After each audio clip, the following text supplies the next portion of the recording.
Academy Bruins. Let's go to the stadium. Here's the voice of the Bruins, Jay Jones.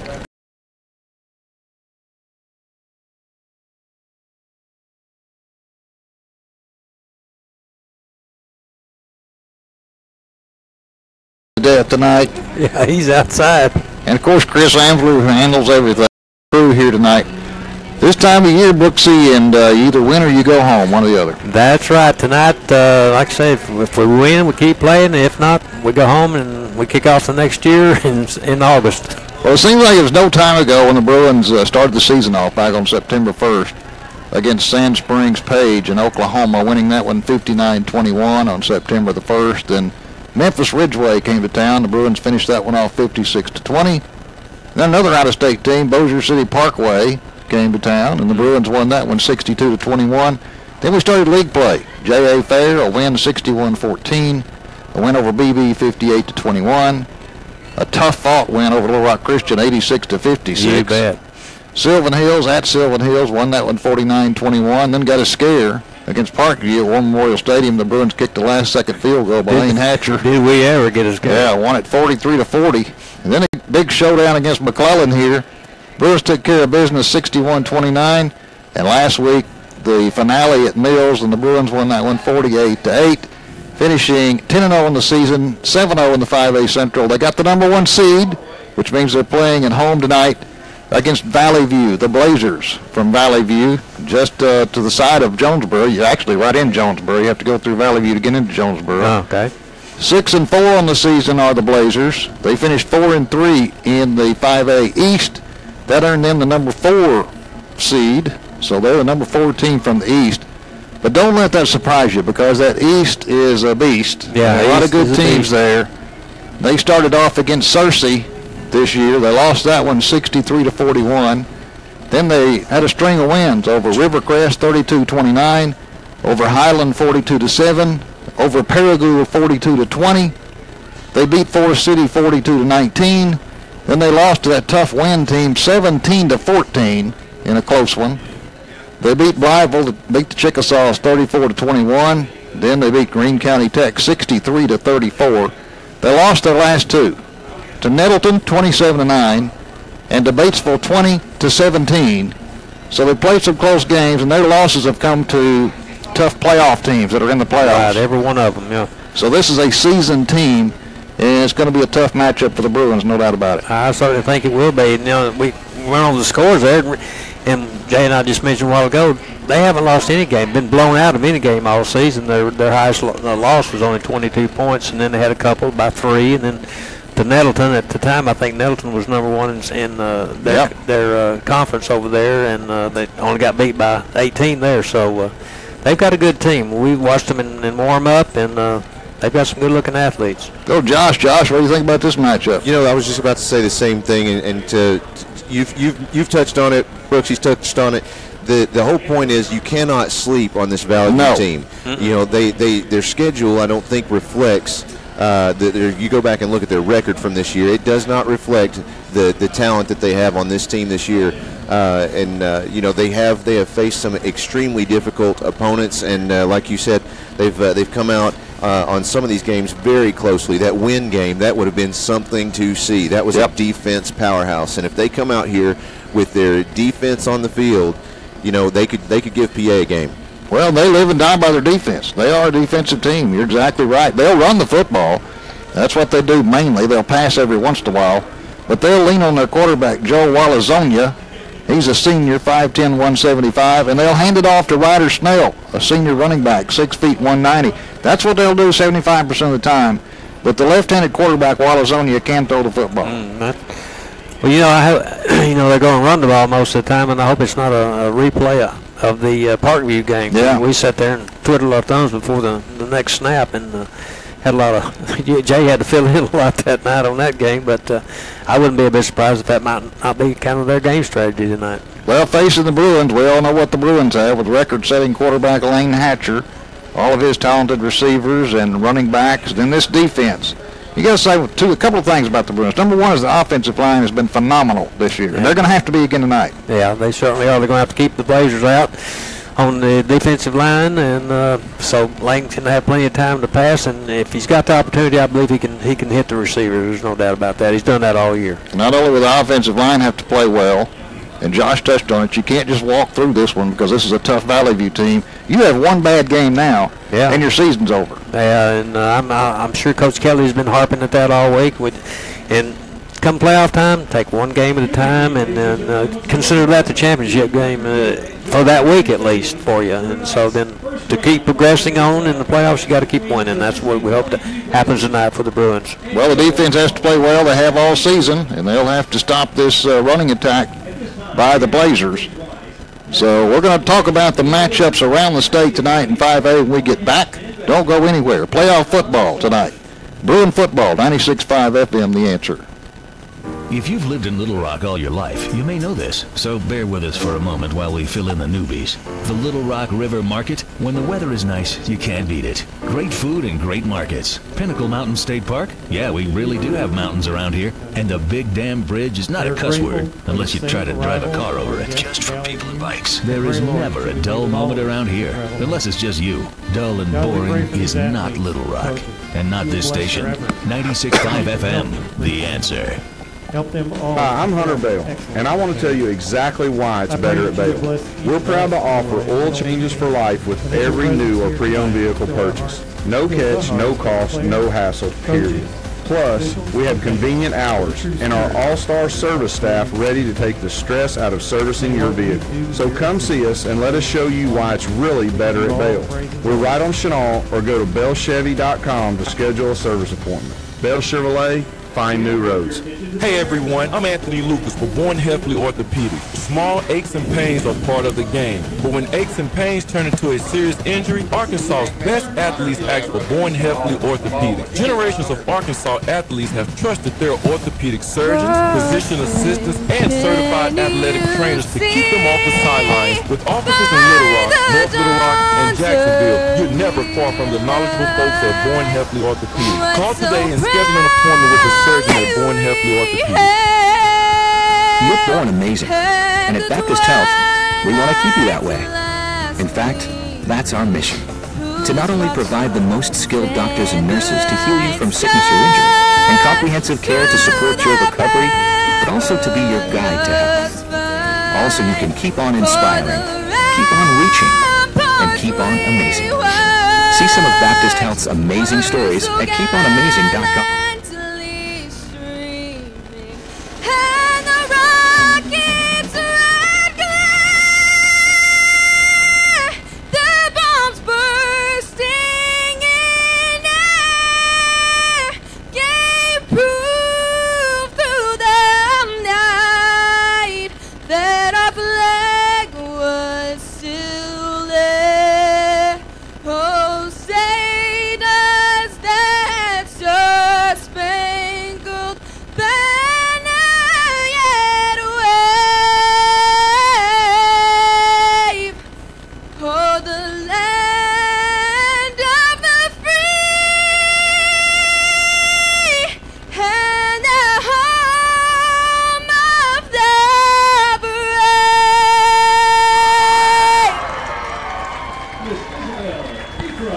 Our national anthem. Brooksy can't help but think on this nearly tomorrow being Veterans Day, our thanks to all the veterans out there. We wouldn't be able to do what we do if they didn't sacrifice for all of us. And it's easy. Words are cheap. It's easy to say thank you, but we truly mean thank you to all of our veterans out there that paid the price for us, those who served. We want to wish happy birthday to a good buddy of ours, Fred McCulley, Dana's dad, Coach Kelly's father-in-law. He's also a retired Marine, and we want to thank him for his service and thank him for being a friend. You bet. And thank him for being a listener every week, and we hope that we can do that justice just by trying to bring the ball game to him. So, and all the other listeners out there. So Semper Fi to him. There you go. And it's, I tell you what, this time of the year, special time of the year, as we've got playoff games all over the place and some really big matchups around the 5A. And as we look at the upper part of the bracket, from the south, number 1 tonight, Watson Chapel is at home against the west, number 4, which is Morrilton. That's Watson Chapel, Morrilton. And then you get to a very interesting one. Number 2 seed, Little Rock Christian, number 2 in the Central, against Wynn, number 3 in the East. Oh, man, that's going to be a... We have our own reporter there. Miss Yes. Hannah Williams is going to be with us at halftime to join you guys, and she's at the game over there and is going to give us a report on what's going on there. Oh, good deal. Then you got Alma, number 1 in the West. They're hosting Whitehall, the number 4 in the South. And finally, in that part of the bracket, Batesville, the Pioneers, number 2 in the East, take on McClellan, number 3 in the Central. Another interesting matchup. Yeah, we're familiar with Batesville for sure. Yep. And then you look at our side of the bracket. You got Nettleton at the top, number 1 in the East, against Sylvan Hills, number 4 in the Central. Our old buddy Sylvan Hills could do us a favor tonight by knocking off Nettleton, because if the Bruins win the first 2, if Nettleton wins the first 2, the Bruins would have to go to Nettleton for that semifinal matchup. So if Nettleton goes down, then the Bruins, if they keep winning, and they have to keep winning, they'd stay at home. Greenbrier, the number 2 seed in the West, takes on Camden Fairview, number 3 in the South. We know about our game, Pulaski Academy, number 1 in the Central, against Valley View, number 4 in the East. And then it's Lakeside, number 2 in the South, against Harrison, number 3 in the West. So whoever wins this game will take on either Lakeside or Harrison, the winner of that game. If PA wins, we'll stay at home next week to face either Lakeside or Harrison. If they lose, the party's over. Yeah, we can stay home and listen to it ourselves. Right. Yep, party's over. Our thanks to Zach Thomas back at the studio. I think he's going to be talking with Hannah at halftime, too, along with you and Josh at halftime to find out what's going on over there at Little Rock Christian and Wynn. Well, I'll tell you what, it doesn't get much better than this, playoff football. No, it's really... The Blazers, dressed in their all-white, of course, with the white helmets. Their numerals are blue with a gold trim. So white with blue and gold trim. The Bruins came out with an interesting mix tonight. First time we've seen that this year. The light blue pants, dark blue jerseys, dark blue helmet with the light blue numerals, and they are just coming out from our left, from the Judy R. Buck Strength and Conditioning Center. They'll make their way down toward the tunnel to our right. 47-degree temperature tonight. That's good for football. Oh, excellent temperature for football. Not a lot of wind stirring around. The captains from Valley View, and they brought a good crowd with them, about a couple hours up the road. Yeah, I'm very impressed with that turnout for them. Their captains are standing waiting at the 50-yard line across the way. Bruins make their way in front of the Bruin crowd, and now the captains for both teams will meet at midfield. Brett Lynch, one of the captains for the Bruins, along with Luke Bratcher, Wesley Wise, and Nathan Biagioni representing the Bruins tonight. They'll shake hands with the captains for Valley View. I see we're going to get on TV probably later, and I see Steve Sullivan down there doing a little camera work, so there'll be some highlights on at 10:30 tonight. Referee explaining things to both teams. Thought we could pick it up, but he didn't have his referee mic turned on yet, so we'll have to wait till later on. He's showing the coin now. For the Bruins, number 4, Brett Lynch, number 7, Wesley. And now they've had the coin toss, and we're going to see. I think Valley View won it. No, I think he's walking toward the Bruins. Bruins have won the toss. We know what they're going to do. The toss elected to receive. Yep, Bruins are going to receive. Okay. So maybe they'll have to chase us again, as we normally talk about. Get on the board early. Yep. Make them chase you, especially the running team. Bruins will have their first shot. We'll send it back right now to Zach at the studios. Be right back with kickoff in about 1 minute. You're listening to Bruin Football on 96.5 FM, The Answer. Have you been to a warehouse?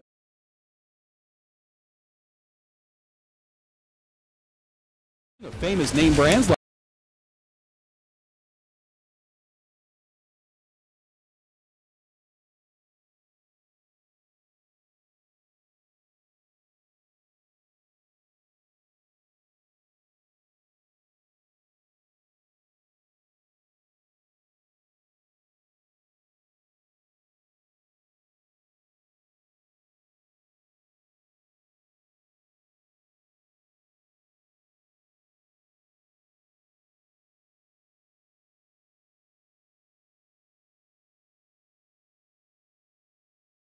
down to our right, a tunnel for the Bruins to come through.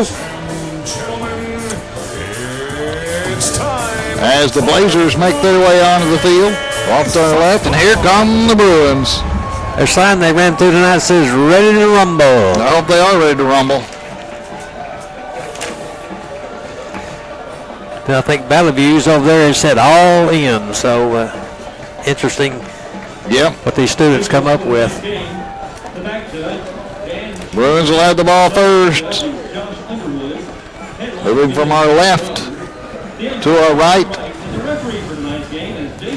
Valley View will be kicking away from our right to our left, which is the east to the west. A little bit of a breeze, not much to affect anything. This Valley View team, Brooksy, you were telling me, it's the first time in the playoffs since 2013? 2013, yes. That's the year they got into the 5A.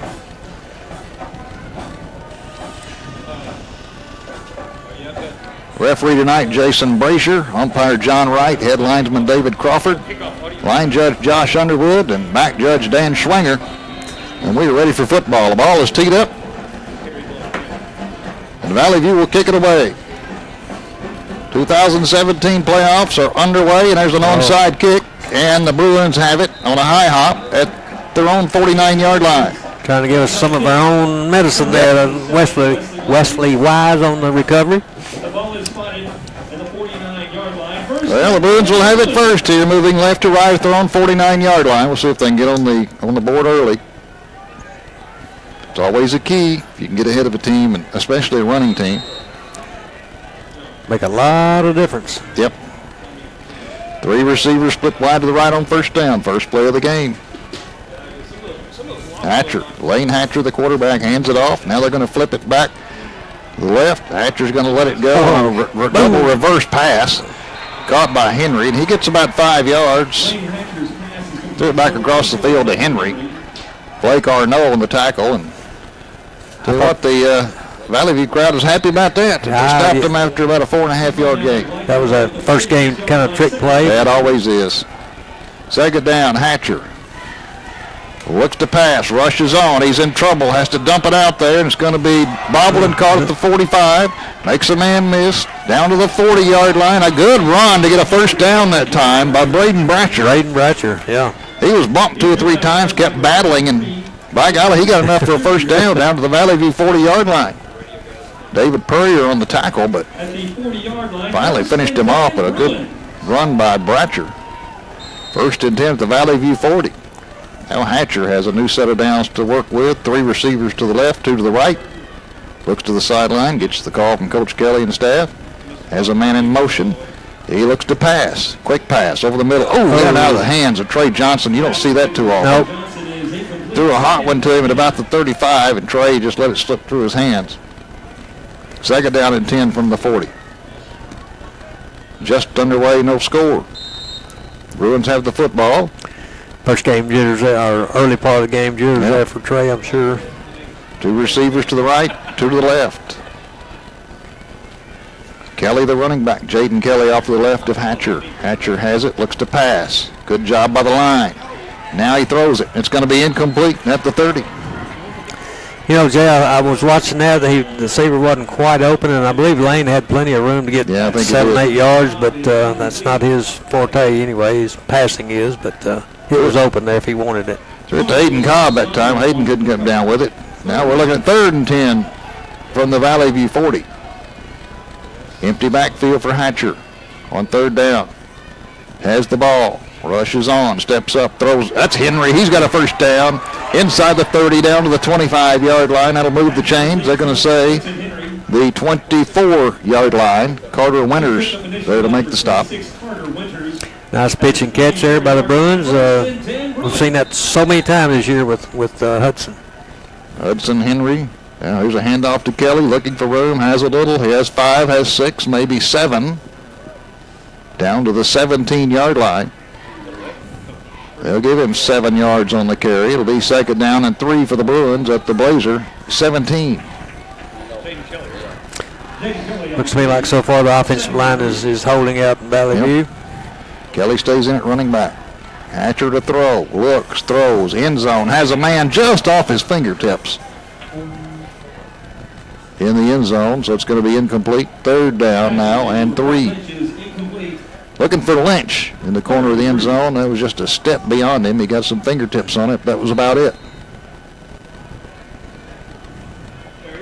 3rd and 3 from the 17 need to get to the 14 for a first down. Empty backfield for Hatcher. No running back. 4 receivers to the right, 1 to the left. He flashes signals. Now he's ready. He has it. Steps up. Big rush. He's in trouble. Gets away. Now throws back of the end zone. And it's going to be incomplete. Everybody's wanting a flag there. Even Lynch in the end zone as he was being held. And no flag. Yeah, but number 26 for the Carter Winters. Carter Winters had a hold of him, wouldn't let go. But now it's 4th and 3 for the Bruins. I just wonder why the refs didn't see something. Well, like I don't that. know. Very obvious. 4th and 3. Here we go. Empty backfield again for Hatcher. He has it. Looks, passes. It's going to be complete to Henry. Inside the 10 to the 9. Hudson Henry. Carter Winters there to make the tackle, but that's a first down. It'll be 1st and goal from the 9. At the 9-yard line, 1st and goal, Bruins. Empty backfield again for Hatcher. No running back. On first down. Looks to pass. Bruins looking to strike. He got running room. Oh, he's down to the 5. He cuts sideways. The defense catches up, but he reaches the corner of the end zone for a touchdown. They kind of gave him a hip check at about the 3-yard line, and he still was on his feet and got to the pylon. Well, that was a good run by Lane there. It was wide open for him. You can see that open up. Yeah. So the Bruins open up with a touchdown drive, leading at 6-0. Hatcher on for a 2-point conversion, it appears. Now we'll see if Valley View jumps on this shift. If you see Pulaski Academy play, they have that shift that usually draws the defense. Well, they're going to hand it off up the middle. A little shovel pass almost. The 2-point conversion is good. John David White just took that little handoff and followed the left tackle into the end zone for the 2-point conversion. Well, that's good to be up an extra point there. That's going to mean that more that Valley View is going to have to score. So a good start to the playoffs for the Bruins. Senior wide receiver Brett Lynch is closing in on 1,000 receiving yards for the season and has scored 17 total touchdowns. In PA's 43-40 win against Parkview, Lynch made 6 catches for 142 yards, including a 54-yard touchdown catch. His academic interests are varied as he is a member of Mu Alpha Theta, Chess Club, Film Club, Beta Club, National Honor Society, and Fellowship of Christian Athletes. He boasts a 4.1 GPA and a 31 on the ACT. In his spare time, he enjoys spending time with friends and family, watching sports and golfing. This offensive player of the game is courtesy of Bowen and Heffley Orthopedics. Down, and you might have a chance of putting them away because as long as you let them stay in the ball game, they're going to believe and they're going to fight their guts out. Yeah, so their confidence is going to rise, and they think they're in the game with sure. Well, here goes the Bruins. They'll kick it away from the 40. It'll be an onside kick, I'm sure, from Hatcher. He's looking this way, looking right at us. Here comes the kick. It's a bouncer. It's a high bouncer, but it's fielded right at the 50-yard line by Valley View. That was caught by number 26, Carter Winters. He's all over them. He's everywhere. You might want to circle his name, Brooks. Apparently, we're going to be calling his name all night long. Okay, I got it circled up there. 26. Then I want you to talk about this quarterback, Joe Walazonia. Okay. When I looked at the roster, I told Vicki, I said, I bet that's going to be their quarterback with my luck, having to pronounce that name all night long. It looks like something that my wife would say to me after we go eat spaghetti. Walazonia. Well, there's 3 of them, so maybe they're the Flying Walazonia brothers. Just call him Joe W. Pistol formation. Walazonia hands it off to his running back. Now he's going to pass. The lefty throws it out there. This is up for grabs. It's going to be incomplete. Nearly caught. Defender ran under it, nearly tipped it. Looking for Connor Watson. Defender ran under it. Looked like he might have intercepted it. Got past him, and then I think it surprised the receiver. I think it did too. Test. Yeah. The big running back is Ryder Snell. We'll be calling his name out plenty of times, number 17. He's behind Walazonia in the pistol formation. 2nd down and 10 from midfield to Valley View. Walazonia looks to the sideline. Now walks up, walks to the center, now steps back. He's ready. Has fumble. The ball's on the ground, and it's a good thing his running back was coming forward. Ryder Snell recovered. It's going to be a loss of a couple of yards. That looked like that snap hit Walazonia right in the shin, bounced right back toward the center. The ball is spotted just outside the 48-yard line. So 3rd down and 12 from their own 48. Need to get to the PA 40 for a first down. You know, that's a play you shouldn't see this late in the season. No. They played 10 games, and something like that shouldn't happen. Walazonia on 3rd down and 12. He's going to hand it off to Snell, running right. Bruins collapse on him. He's going to dive forward into Bruin territory out of the 46. But he's going to be 6 yards shy of the first down. It'll be 4th down. Blake Titus on the tackle and Brooks Walton. And they're going to punt it away. I say Blake Titus has a cast on his arm. We'll have to find out a little bit later in the game, see what that is. Purrier's back in punt formation with the Blazers, standing at his own 41. Nobody back deep for the Bruins. Awaiting the snap on 4th and 6. He has the snap. He's going to kick it end over end, and this one's going to go off a Valley View player. I'm glad it was a Valley View player that went off instead of a Bruin. Short kick, and after it hits a Valley View player, it's going to be down at the Bruin 32. That was off of that was Jacob Walazonia, the other flying Walazonia brother. They got it in the back. Yeah, kicked him in the back, and the ball stayed right there, and the Bruins have it at their own 32. 3 Walazonia brothers. Joe Walazonia, he's a senior. Jacob Walazonia, who's a sophomore, and then there's Grayson Walazonia, who's a junior. They just had them bam, bam, bam. Yep. But that's neat to play on a team, have your brothers play with you. That would be neat, yeah. Here we go, second drive for the Bruins. 1st and 10 from their own 32. There's a handoff up the middle. It's E.J. Anderson. Finds a little bit of a crease across the 35 out to the 38-yard line. Handoff goes to E.J. Anderson. He's going to get 6. Make it 2nd down and 4. Blake Arnault on the tackle. At the 38-yard line. So the ball's at the 38. Need to get to the 42. That was just one of your straight handoff to the halfback up, straight up the middle. Anderson stays in there. We might see the same thing again. Let's see. Nope, they fake it this time. Hatcher's going to throw. Oh, he's wide open over here. Throws, and it's going to be tipped and nearly intercepted. Yep, he did. He had a man open, but he was concentrating on that left side. And that ball was tipped and was in the air, hanging precariously before it fell to the turf. Incomplete. If he just looked to his right, they could have had his receiver there. Let's see. E.J. Anderson was just wide open as he could be. Nobody was covering him at all. E.J. stays in to the right of Hatcher. He's going to get the direct snap. He's going to run to the left at the 40, at the 42, at the 44, at the 45, and that's a first down. He was bounced rudely backwards, but he's going to get the first down at the 45-yard line. Direct snap that time to E.J. Anderson. E.J. Anderson carries on the play. So first down at the Bruin 45. They scored on their first possession. Now they're trying to do the same on their second with 7:54 to go here in the first quarter. Bruins leading at 8-0. Hatcher with the running back off to his left. Now he's going to send Anderson into a slot. Empty backfield, looks to pass, rushes on, moves to his right. Still looking, has all the time in the world. Now he's going to run. He's at the 50, the 45, down to the 43-yard line. He runs into the PA bench. Some of his friendly mates over there. They're going to mark at the 43. That's first down. First and 10 Bruins. Yeah, everybody just fell back and covered their receiver that they were supposed to cover and left the field wide open for Lane to pick up good yardage there. Moves it to the Blazer 43. First and 10 for the Bruins. Hatcher looks to the sidelines. There's nobody back there with him. 4 receivers to the right. That's the short side of the field. 1 to the left. On first and 10. Has a snap. Looks to pass. Rushes on, but he avoids it for the moment. Now he's going to get what he can. He's going to step out at the 41. Hatcher keeps it on the play.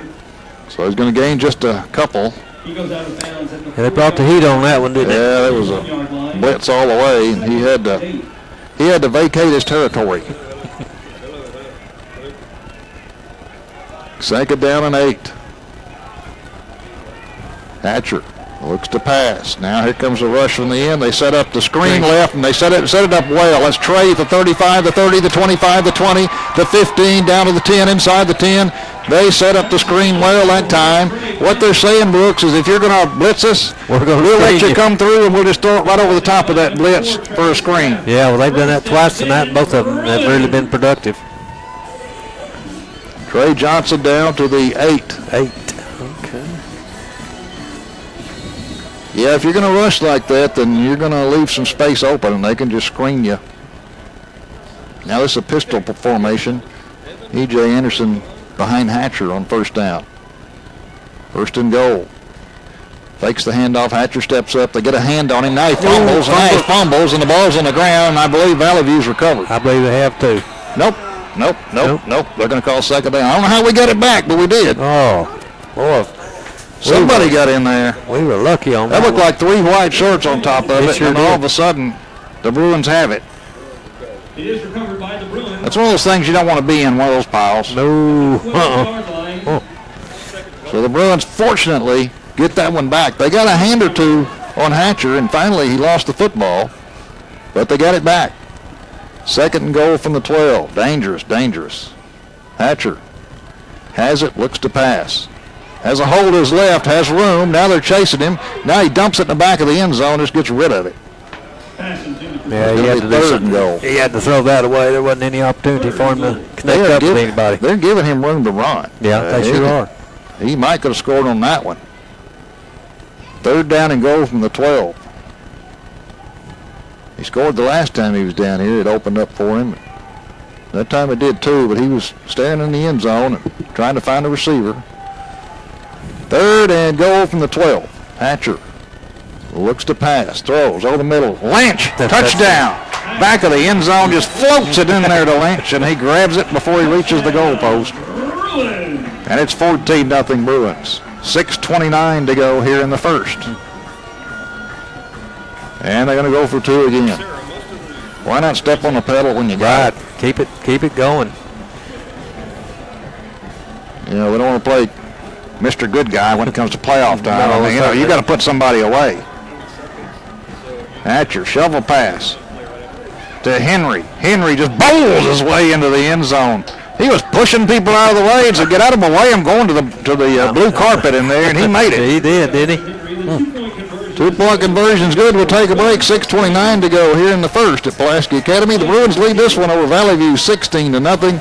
You're listening to Bruin football on 96.5 FM. The Answer. As the only returning starter in the Bruins secondary, junior safety Blake Titus has really developed himself into one of the leaders of the defense. He averages 5.9 tackles per game with 2 deflections and 1 interception for the season. In the game against Parkview, Titus had 10 tackles, 2 solo, and 8 assisted. He also had 1 pass breakup to help lead the Bruins to a 43-40 victory over the Patriots. Titus is an avid outdoorsman who loves to hunt, fish, and hang out with friends. He has a 3.8 GPA.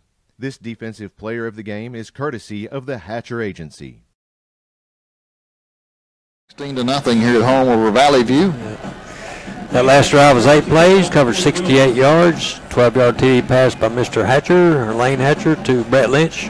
Took 2 minutes and 10 seconds off the clock, and just about every touchdown that we have, Lane is somewhere or another is usually involved. Yep. Here's a spinaroo that I don't think is going to go. Well, it will go 10 yards, but the Blazers recover just inside on the Bruins side of the 50-yard line. Yeah.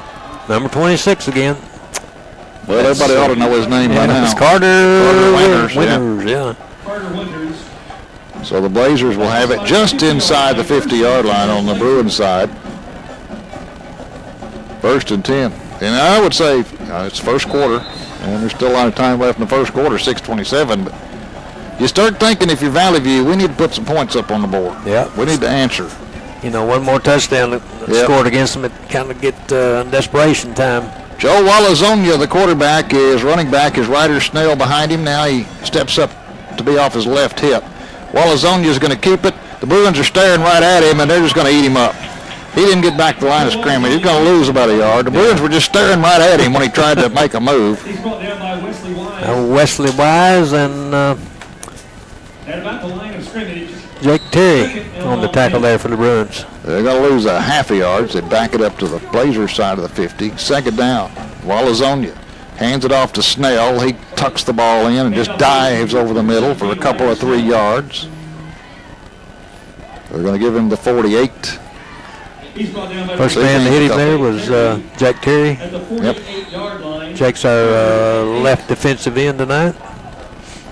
So here's a big third down, 3rd and 8 from the Bruin 48. Need to get to the 40 for first down.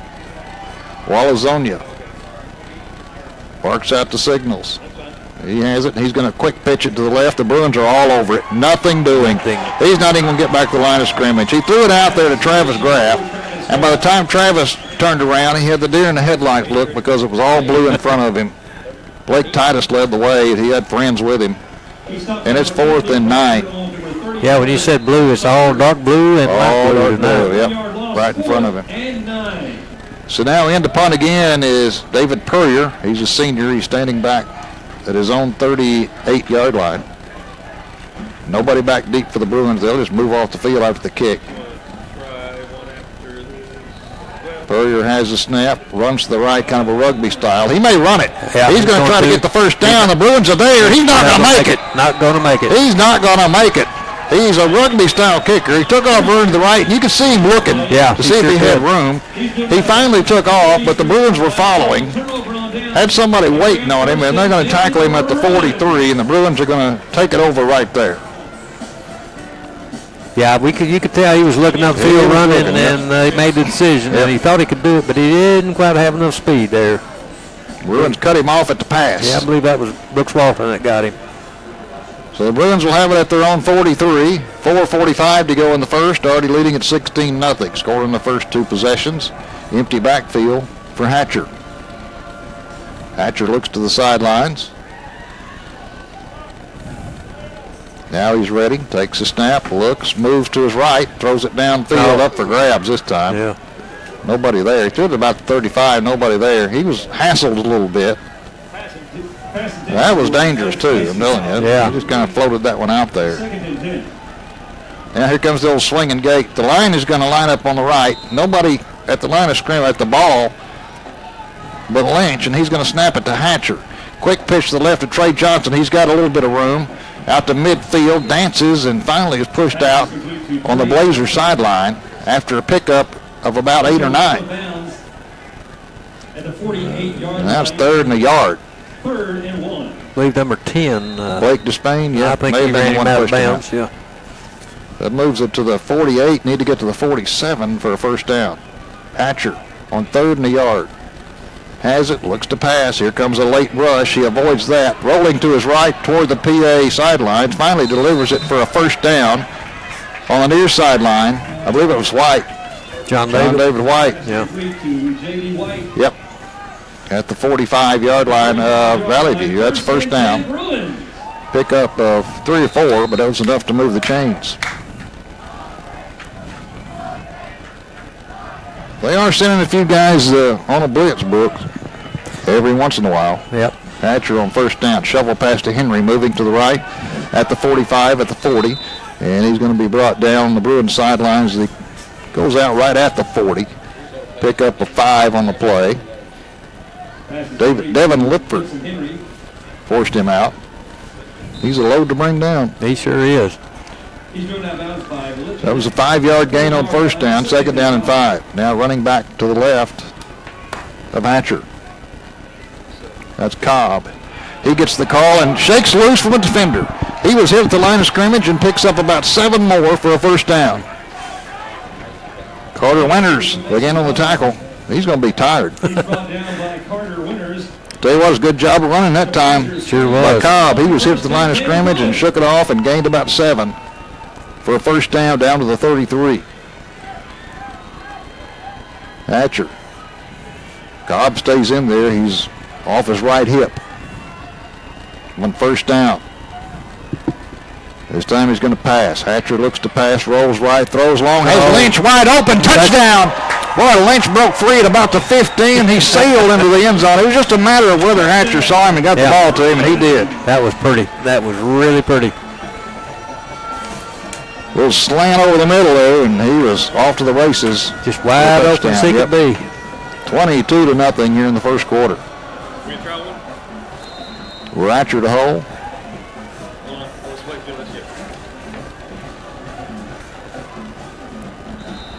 And now here comes did they jump? I imagine they did. They were going to try the extra point, and all of a sudden, Valley View jumped on that little hitch that the Bruins have. And here comes one team off the field, the other team rushing on the field quickly for a 2-point play. They'll move the ball half the distance Well, they didn't move that ball half a distance yet. We'll have to wait and see. Dead ball, encroachment against the defense. Yeah, now they will. Half the distance to the goal. Move from the 3 down to the 1.5. And the Bruins will go for 2.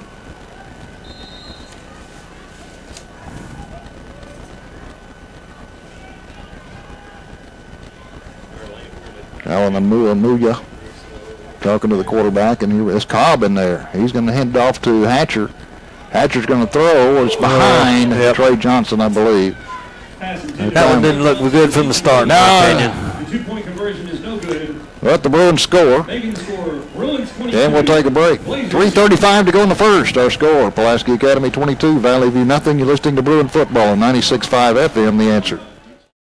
Junior wide receiver Hudson Henry averages 14.2 yards per catch with 9 total touchdowns for the season.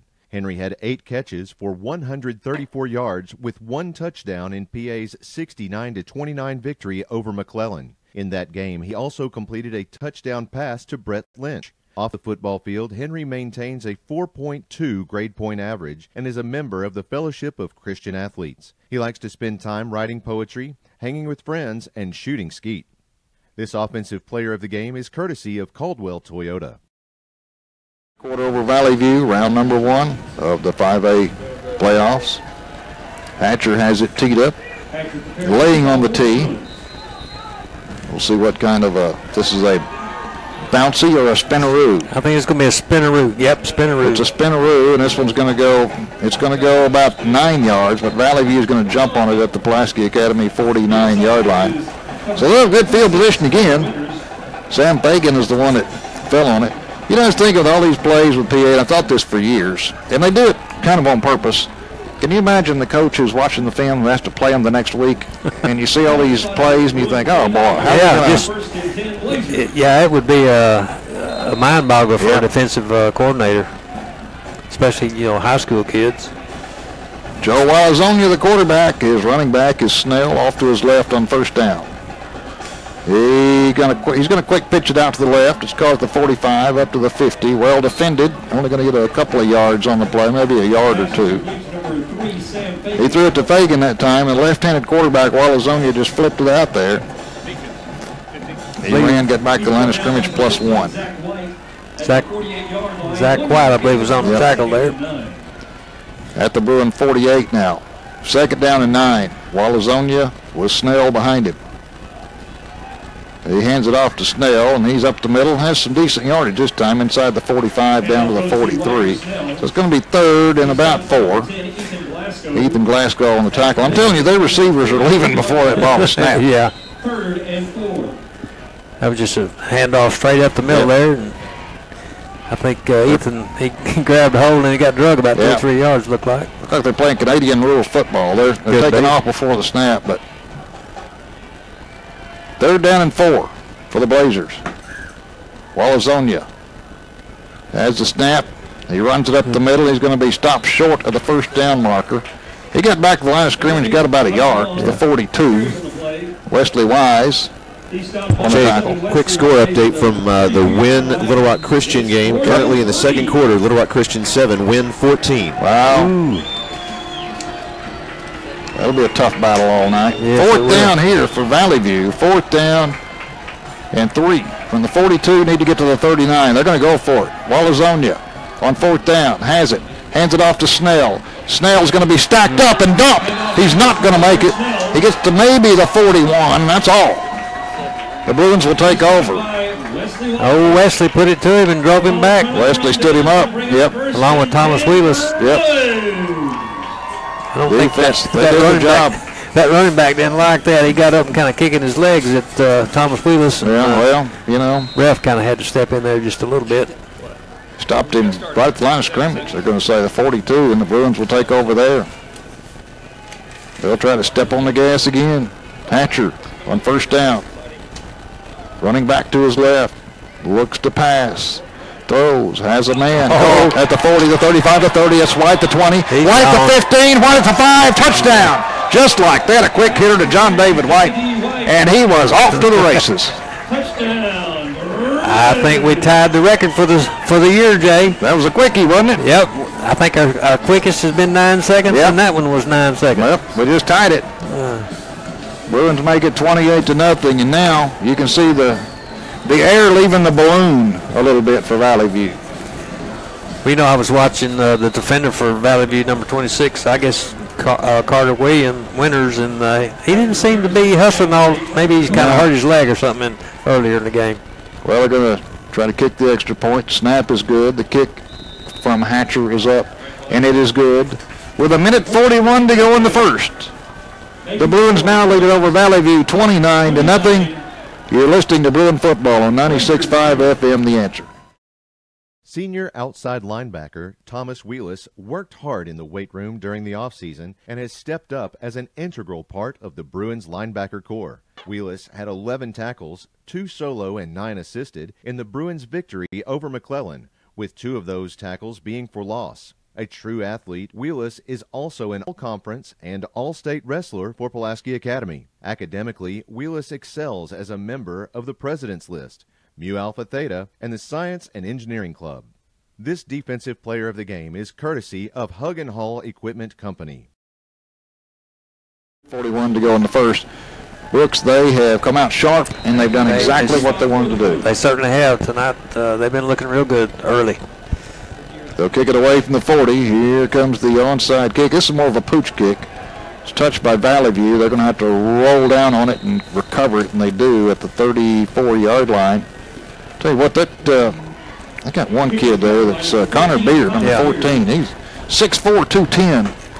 He's a specimen out there. He looks like a college football player. He certainly does, absolutely. The ball is spotted at the Blazer 34-yard line. It's going to be first down there on 34 for Valley View, and they got to get this thing kick-started in a hurry. Sure do. Like I mentioned, that last drive was one play, covered 58 yards in 9 seconds. TD pass by Hatcher to John David White. Made the score 29-0 with the extra point conversion there. Walazonia on first down. Snell behind him. Snell is going to get the call, running right. The Bruins are after him. He dodges a couple of Bruins and gets across the 35 out to near the 36. So a gain of a couple. He's stopped by. Tell you what, this defense playing like they're hungry tonight. They certainly are. Correction, number 13, Matthew Hugg. At the 36-yard line. Matthew Hugg, a sophomore, on the tackle. Second down and 8, Walazonia looks to pass. The lefty moves left, throws, and it's going to be caught for a short gain out to the 39-yard line. Travis Graff had to come back and kind of go down to the turf to make the catch. And he makes it the 39, and now it's third down and 5 for Valley View. Walazonia on third down, quickly. Now he steps up and he's going to look to the sideline. It's a big play for him. Third down and 5 from their own 39. Snell, the running back, off to his left, and now a flag comes in, and there'll be some movement. Movement or too much time? Let's see. Dead ball. False start. False start. Okay. Third down. That'll move it back to the 34. That makes a big difference. It was 3rd and 5, now it's 3rd and 10. Looks like a passing down now for Walazonia. Snell looks like he's in the blocking position back there, running back. Now Walazonia's going to carry it, and he's not going to get much. He gets across the 35 out to the 36. Gain of a couple, and they're going to have to kick it away. Looked like he got kind of slung down there by Ethan Glasgow. 36-yard line. So good stop again by the Bruins defense. They've come to play, and now nobody back deep for the Bruins. They're going to be watching for this David Purrier to kick the football or run it, one or the other. He tried to run it last time, but they're going to let the clock run down right now, and that's the end of the first quarter. When we get back, Valley will be punting again to the Bruins. Our score after one, Pulaski Academy 29, Valley View nothing. You're listening to Bruin football on 96.5 FM, The Answer. Junior guard Luke Hawes started last year as a sophomore on the Bruin offensive line. In the offseason, he grew 3 to 4 inches and gained about 30 pounds, helping him cement his starting position for the current season. In last week's game against Mills, he had a 95% blocking grade with 0 sacks allowed. With a 4.2 GPA and a 33 on the ACT, Hawes is a fine example of a student athlete. A member of the Young Republicans and the chess club, he loves playing and watching football and baseball, and playing the piano. Looking toward next season, the line will be losing 3 seniors, so next year the Bruins will look to Hawes to anchor the offensive line. This offensive player of the game is courtesy of Cumberland Consulting Group. Vicky keeping tabs on that Sylvan Hills Nettleton score, and we said Sylvan Hills could do us a favor. Well, the Bears are leading Nettleton 14-7 right now in the first quarter, so. Yeah, go Bears. We've turned into Bear fans, haven't we? Here comes a punt from Purrier. He's standing back at his own 23. Nobody back deep for the Bruins. Has the snap, rolls to his right. This time he's going to kick it. End over end kick. It's going to hit the 40, inside the 40, and go out of bounds on the PA sideline at the 36. So the Bruins will have it at the 36, leading at 29-0 as we start the second quarter. Good crowd across the way from Valley View. They definitely brought their coats and blankets. Yeah, they did. I think we went to a UCA game earlier in the year, and it was pretty cold that night. I'm glad I took a blanket and a heavy coat. Always good to be prepared. You can always sit on the blanket, you know. Uh-huh. Ball's at the 36 for the Bruins. They're on 36, moving right to left now as we start the second quarter. Hatcher has a running back on both sides of him. Has the snap, fakes the handoff, looks to pass, rushes on. He just throws this in the dirt, and the flag comes in. And Coach Kelly saying, hey, we got a receiver right there. Yeah, he threw it at his feet. Yeah, so it wouldn't be grounding. Threw it right at the feet of the receiver just to kind of get rid of it, but still he hit right at the feet of the receiver. Let's see what the call is. It must be holding against the Bruins, I guess. Illegal block in the back against the yeah. offense, number 13.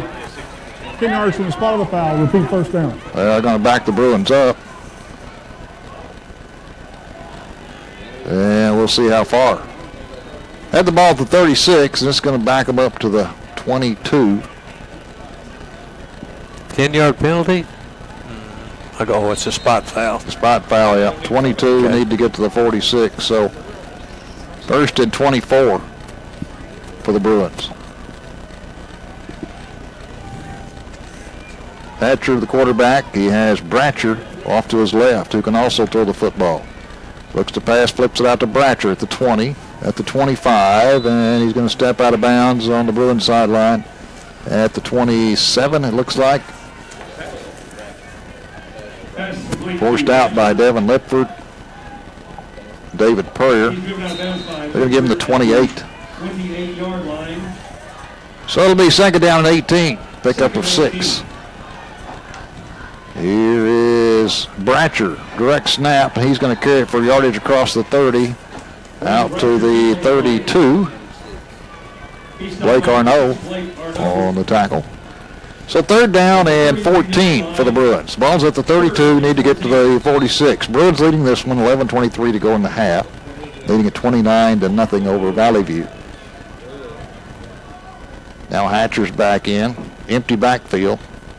He's standing back at the 27. Has a snap. Looks to pass.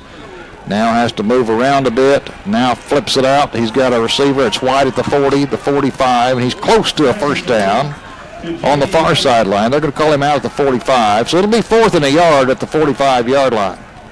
I thought he was going to make the first down there. It was real close. About a yard shy. Ball, nose of the ball in the 45, and needs to get to the 46. So 4th down, a yard. You know, he went out right by the yard marker, so he could see what he had to have there. Here's Hatcher on 4th down. He's going to hand it off up the middle we go, and this is going to be close. I don't think he made it. I don't think he made it either. I think they yanked him down just beyond the 45, and that's going to go over on downs to Valley View, I'm sure. Well, now yep, it's going to go over on downs. Missed it by a half a yard. So for the first time, the Bruins don't score on a possession. That's when they should have lined up Isaiah Woods. Yeah, well, that's what I was thinking. I wonder where Isaiah was. I don't know. They were 4 for 4 in the first quarter on possessions to touchdowns. And now they start off the second quarter, and they turned it over on downs to Valley View at the 45 and a half. You know, I think maybe in a little tighter ball game he might have done something like that. I think so, yeah. Lane Hatcher breaks an all-time touchdown career passing record. There's another record for Hatcher. Touchdown career passing. 172 in his career touchdowns, a new record. Here's the quarterback. Walazonia is going to keep it for about 3 or 4. Mr. Brooks Walton there on the tackle. Down to the 42, so gain of about 3.5. It'll be second down. We'll call it 7. 10:35 to go until halftime. Bruins leading at 29-0. Walazonia with a running back behind him. He's going to hand it off to Snell, and he's going to be twisted and turned and falls forward for a yard or 2, maybe 3. Inside the 40, down to the 39-yard line. He's going to be about 3 yards shy. Brooks Walton was the first one to hit him. So 3rd and 3. Have to get to the 35.5 for a first down. Walazonia rolls to his left, looking to run. Bruins are out there. He turns the corner, and boy, is he hit. Right at the line of scrimmage. He fell forward for about a half yard. He's stopped by number 10, Ethan Glasgow. Glasgow on the tackle. I think Luke Bratcher was along with him, too. Just kind of that whole right side of the defense. 4th and 2. Ball's at the 38. Walazonia with Snell behind him. Snell gets the call. Snell is hit and stacked up, and he's not going to make it. He's going to be stopped about a half a yard shy, and this ball is going to go over on downs to the Bruins. So both defenses hold. You can see that was just going to be a power play. They had two halfbacks there lined up next to each other and just handed off to the other back, ran off the left side of the line there, but didn't. Oh, what a job this defense has done, Brooksy. Yeah, I'm telling you. They came in playing some ball tonight. They've given the offense some opportunities. The offense has capitalized, leading at 29-0. Now the Bruins get it back at their own 37 with 9.5 to play here in the second quarter. A chilly night here in West Little Rock.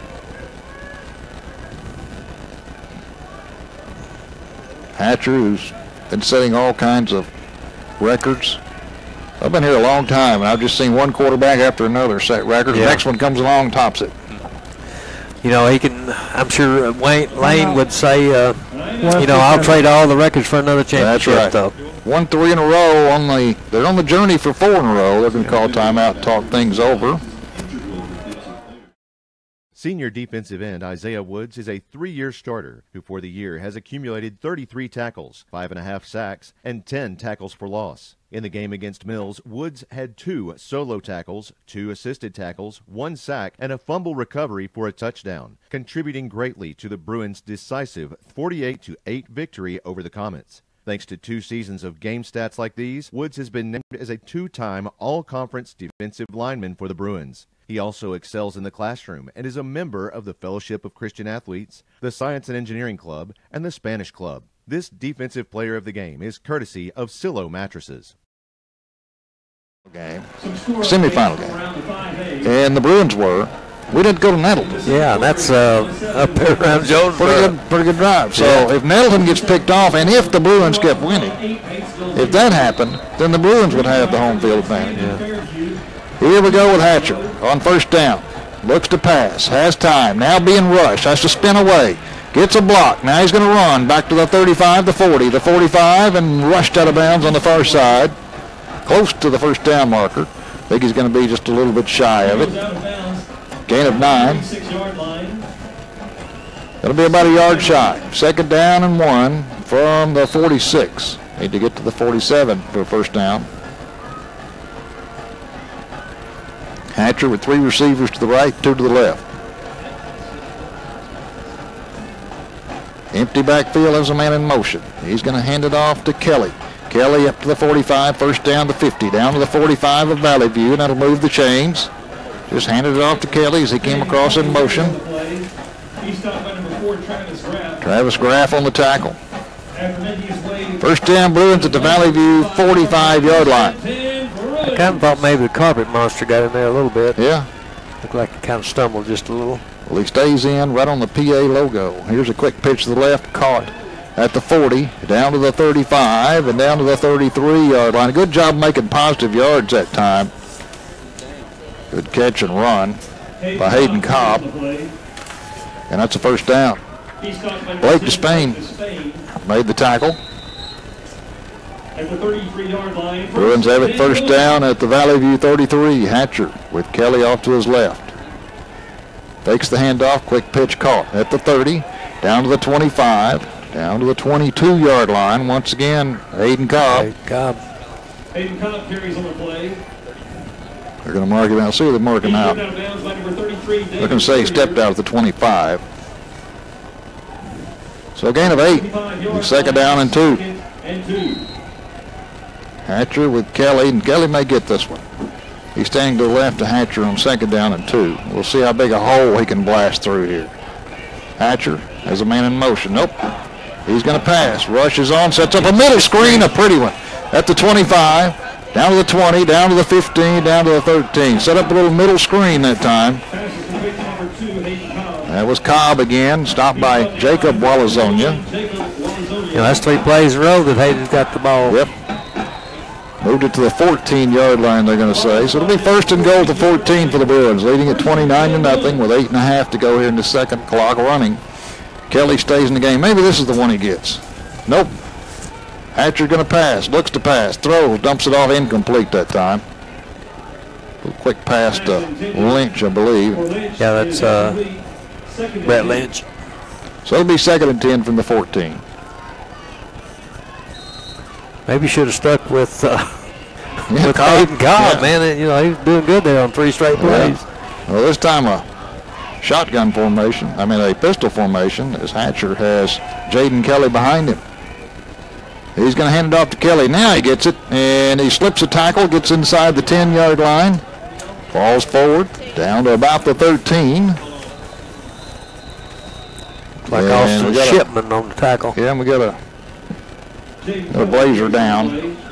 Let's see. On the carry. He's back up. It didn't take him long, but he's going to have to come out of the ball game. One of the players for Valley View, shaking his head a little bit. Yeah, that was number 6, Blake Arno. Blake Arno, yeah. Shaking up on the play. They'll walk him off. It'll be second down and a long 3. Ball's at the 8. Need to get inside the 5 for a first down. 8:09 to go in the first half. Bruins leading at 29-0. Don't worry, Miss Vicky. I'm not going to say anything about the score. She said, nope, just keep your mouth shut. Yep. It's kind of our private inside joke.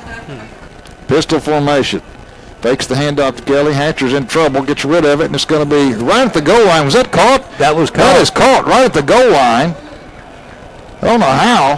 Who was that? He had to bend down and get it. They're going to say incomplete. They're going to say it's a catch. Right at the goal line. That was Henry. Henry had to bend down to get it and almost fell back into the end zone, but they're going to say he was down before he fell backwards. So that's first and goal at the 1-foot line. Yeah, he was tucked in there and rolled backward, but he was down before he rolled into the end zone. He had to kind of squat down and sit down to catch that ball. He was down. Showed his flexibility. Quickly, here come the Bruins line of scrimmage. Oh, big package. They're going to hand it off to a lineman up at end. Alan Amuya, the center. Alan Amuya. Well, you can see that one coming as they hurried the line of scrimmage, and I thought, boy, that's a big back right there. 6'1", 285. 6'1", 285, and Allen gets a touchdown, well-deserved touchdown, as the players pat him on the back. One thing Coach Kelly always does, tries to get these seniors a touchdown. Well, you knew something was going on when they ran the line of scrimmage so fast. They're going to try the extra point. Hatcher will. Snap is good. The kick is punched up and punched through. And our score now, with 7:24 to go until halftime. Pulaski Academy 36, Valley View nothing. We'll take a break. You're listening to Bruin Football, 96.5 FM, The Answer. Have you been to the warehouse lately? Pulaski Academy student Brooks Walton excels as both a scholar and an athlete. Brooks is a member of the varsity football and baseball teams. As a senior, he is a member of Mu Alpha Theta and National Honor Society. In addition, he serves on the Honor Council and as the vice president of the Science and Engineering Club. Most recently, Brooks was also selected as the Wendy's High School Heisman male student athlete for Pulaski Academy. Please join me in congratulating Pulaski Academy's Spotlight Scholar, Brooks Walton. He makes us Bruin proud. The Friday night Spotlight on Scholars is courtesy of Caldwell Toyota. 7:24 to go until halftime. You know, that last play, get that kickoff There's a here. long kickoff. Nobody's going to touch this one. It's going to skid and stop. And it's a free ball at about the 8, and Valley View finally has to fall on it. They were fortunate to do that. As that ball just stopped, everybody thought it was going to go in the end zone for a touchback. And there was nobody back there. It was a race to the football, and Valley View finally fell on it at about the 9-yard line.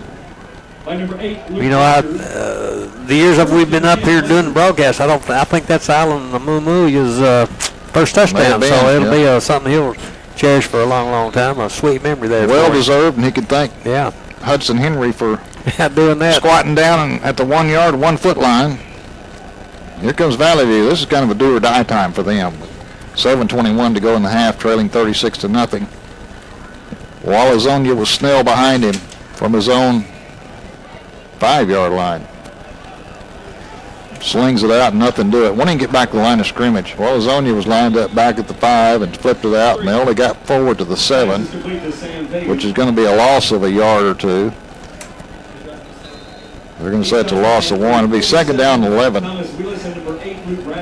Yeah, Thomas Wheelis and Luke Bratcher there on the tackle for the Bruins. Second down and long. They're going to say it's at the 8. Second and 11 for Valley View, moving from our left to our right, moving away from the Judy R. Buck Strength Conditioning Center.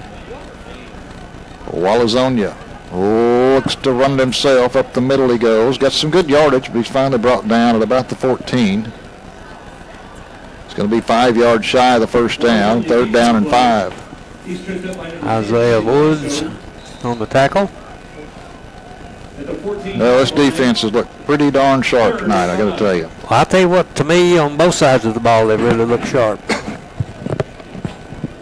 You have to keep your focus, and they've kept their focus. Walazonia on 3rd and 5. Hands it off, up the middle we go, and I believe that's first down run. It is by Snell. He gets it out to the 21. So that's a first down for the Blazers, and they don't have too many. No, they sure Maybe don't. their first one. The crowd gives them a cheer on the far side. Walazonia, the quarterback, on first down. Has a snap, hands it off to Snell. This time he won't even reach the line of scrimmage. He just stacked up by the Bruins and pushed back. It looked like a bad wreck on the highway right there. Yeah. He just smashed as soon as he got it. Isaiah Woods and Luke Bratcher. They're going to do him a favor and say he reached the 20.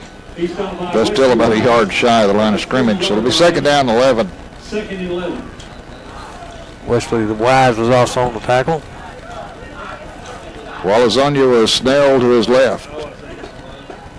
He's going to hand it off. No, he's going to keep it himself, and he is wrapped up before he gets back to the line of scrimmage again. They're going to give him the line of scrimmage, but nothing to it. It's 3rd and 11 from the 20. Clock moving with 5:09 to play in the first half. Bruins leading at 36-0.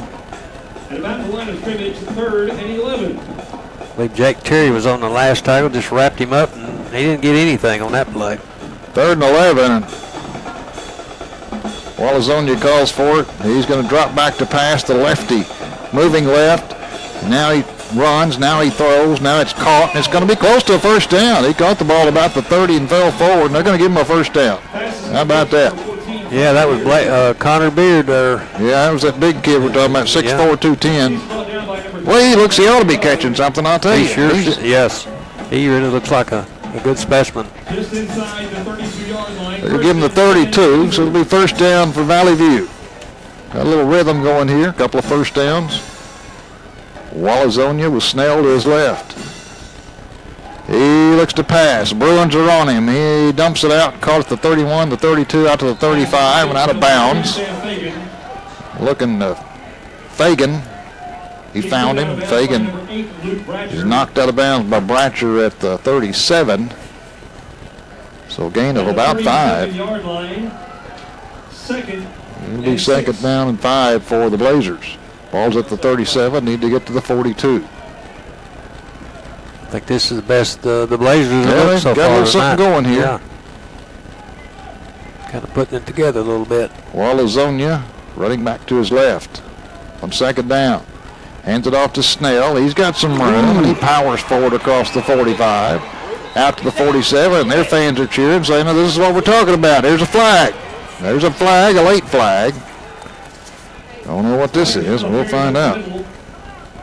Ethan Glasgow met him in the hole there. There was quite a collision there. We can hear the PA. Hear the PA fans saying, "Come on, ref, we're trying to help them out." There it is. After the play, unsportsmanlike conduct on the defense, number 8.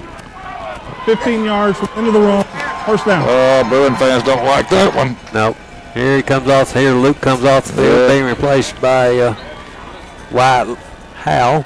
15. Zach White. That'll move it down to the Bruin 39. First and 10. Valley View. Feel a little better about themselves. Walazonia, he's going to run it himself, and they're going to leg tackle him. He leans forward after that, his legs, and gets a couple down to the 37. Thomas Wheelis on the tackle.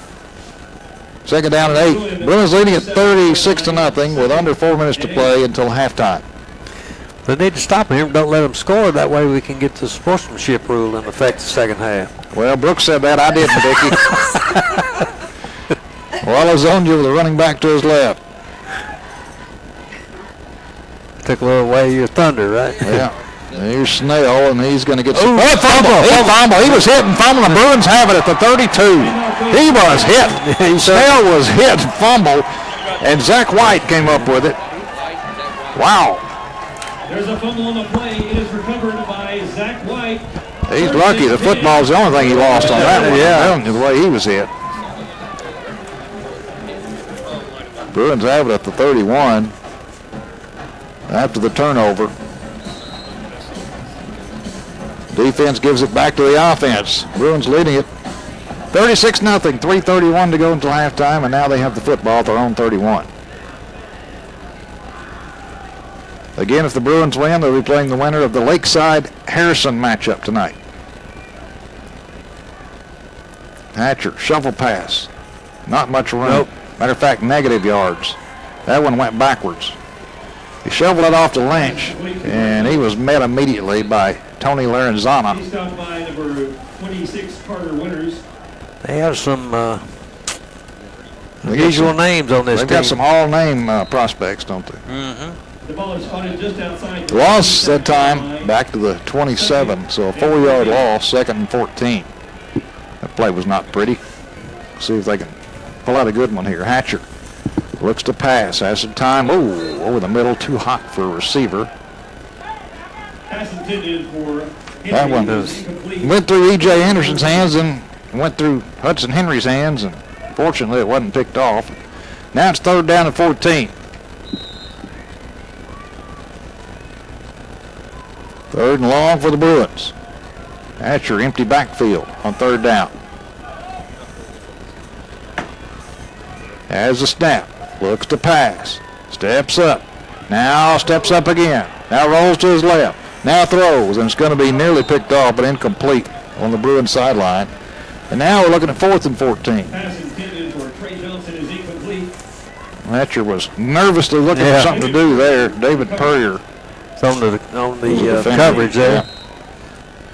So now 4th down and 10 for the Bruins at the 27. You know what this does? This gives Coach Kelly something to yell about at halftime. Yeah, it does. Coach Kelly hates.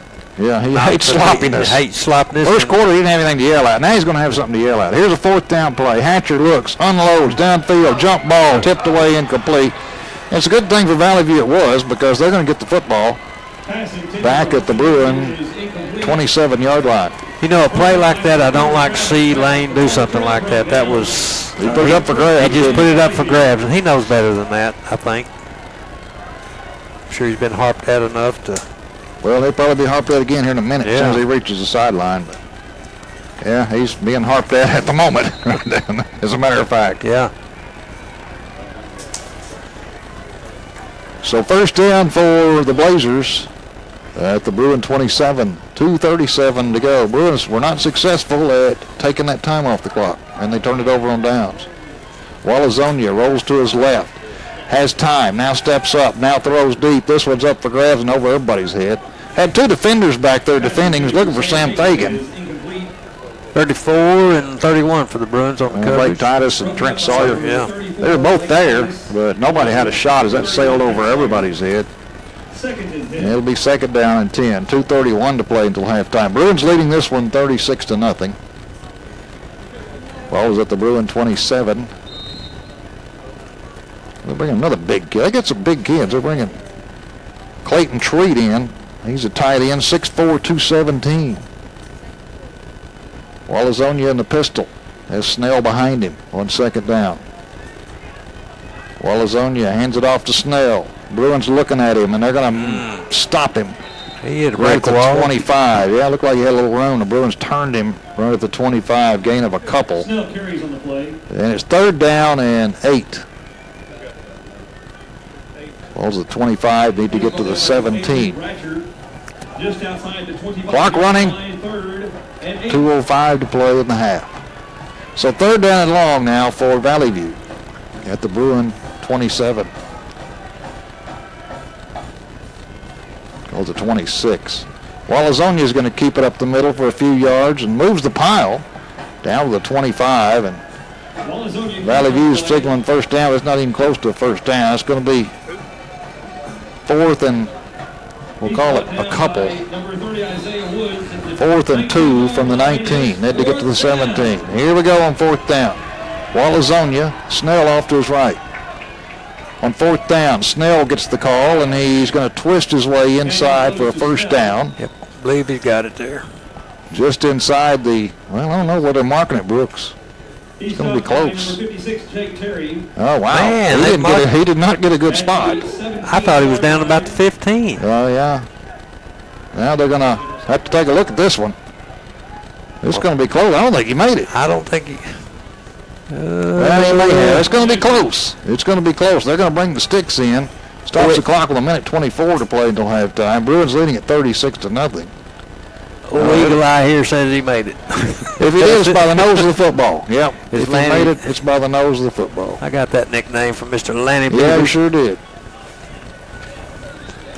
I sure thought he got a little farther than that, but I don't know, Brooks. They're going to have to pull that chain. No, he didn't. He did not. Well, Eagle Eye said the Bruins were going to get there. You go. Missed it by a couple of 3 inches, and Bruins take over, and 1:24 to go into halftime. Surely they could take 1:24 off and go into halftime with a 36-0 lead. What do you say, Popeye? Think so? Popeye says he thinks so. Popeye does. Popeye says he's cold is what he says. He's sucking his thumb out there. He's trying to keep it warm. Well, I know years back we tried to keep it warm, and we were always outside. Didn't have a nice press box to sit in. We did the ball games from a wooden deck outside years ago. Here we go, first down for the Bruins after the defense holds again from their own 18.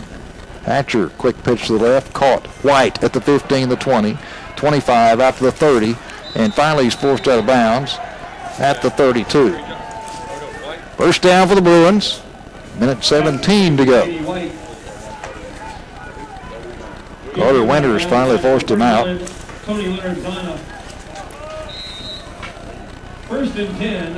First down for the Bruins from the 33. Hatcher, quick pitch to the left, caught. 35 up to the 40, twisting and turning and spinning, and finally tackled at the 43-yard line. That was Nathan Biagioni on the catch, one of the captains tonight. That'll move the chains. They're going to have to wait for the chains to get set before they snap. Bruins are ready, but the officials are saying you got to wait for the chains to get set. First down at the 43. Now they're ready. Hatcher has the football quickly, moves to his left, looking, throwing sideline pattern. Did he catch it? No, incomplete. at the 50. Looking for Henry, and Henry was falling. Had to do all he could do just to try to stay in bounds. But they're going to say incomplete. 57 seconds to go. Bruins have it at their own 43. They're leading it 36-0 over Valley View. Yeah, you can tell the Bruins are trying to get another quick score right here, right before halftime, and kind of put the game totally out of reach. Hatcher has it, looks to pass, rushes on, dumps it off, incomplete, looking for Henry, but threw it at his feet. And Coach Kelly, I can always hear, after a dozen years, I can tell his voice. All I have to do is listen. Can. 3rd down and 10 from the 43. Jacob Walazonia there was on the coverage there. One of the flying Walazonians? Yeah, one of the flying Walazonians. 3rd down and 10 from the Bruin 43. As Hatcher looks to the sideline, so does E.J. Anderson. He's lined up to the right of Hatcher. Hatcher looks to pass, throws, has Anderson over the middle at the 50, 45, 40, down to the 37-yard line. You can see that one set up as Anderson split a little bit farther wide of Hatcher, and you knew he might be looking for him. Boy, he caught that in full stride. On the run. Pretty completion there. Down to the 37, 46 seconds to go. That stops the clock while they move the chains. Hatcher. Anderson again lined up to the right. Hatcher has it, looks again. He had Anderson again. Now he escapes, rolls to his right. Now throws. It's going to be caught. Lynch. He's going to be driven out of bounds after he gets the first down at the Valley View 25-yard line. And Anderson again over the middle, but missed him, threw it to Lynch. And Lynch got the first down. That stops the clock. 31 seconds to go. That's one thing I've noticed about the Bruins. They don't seem to have any jealousy. They all play together as a unit. That's what you have to have. Always have. Here's Hatcher quickly to the left, caught Lynch. Ooh, should have been face mask there, and there comes a flag. Yep, there at we go. the 20-yard line. He grabbed his face mask, and that'll stop the clock, and that'll move the ball a little closer to that Blazer end zone. Blake Despain was there, the one that grabbed the face mask. Despain, I mean, for the Blazers. So we'll see how. Let's see what this is. Or is that Despain?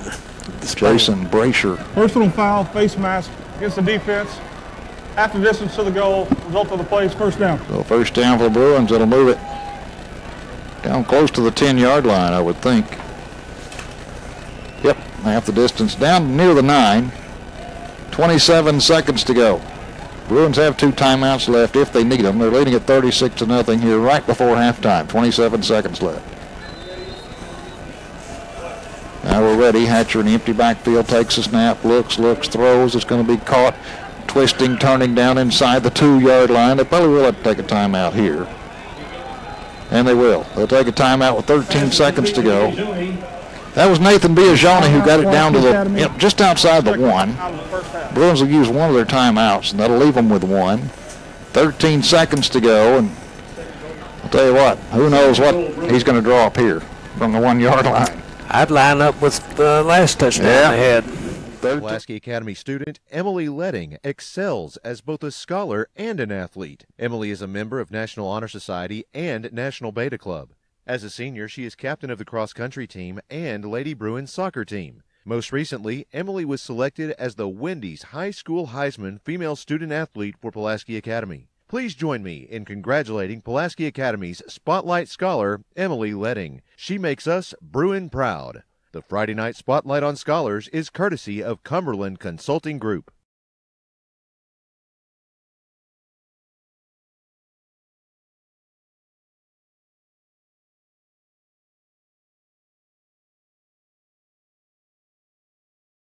To his left. That's Jake Terry. Oh, Ephraim Sioux, I believe. Ephraim Yeah, Sioux Ephraim. fumbled the football at the goal goodness. line. Let's see. They're going to call timeout because the clock's running. 8, 7, 6. And there's Bruins are set touchdown, but 5 seconds and finally they stop the clock. Bruins have it in the end zone. Let's see. Wait for the official. Touchdown. Touchdown, Bruins. Ephraim Sioux had it, and he let go of it right before the goal line, but did he recover his he own may have been fumble? the one that came up with it. Yep. Ephraim Sioux gets it. Touchdown. 5 seconds to go into the half, and now it's 42-0. And Hatcher will come on to put the icing on the cake with the extra point.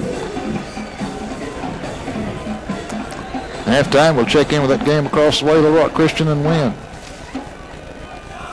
Snap is good. The kick is up and easily punched through.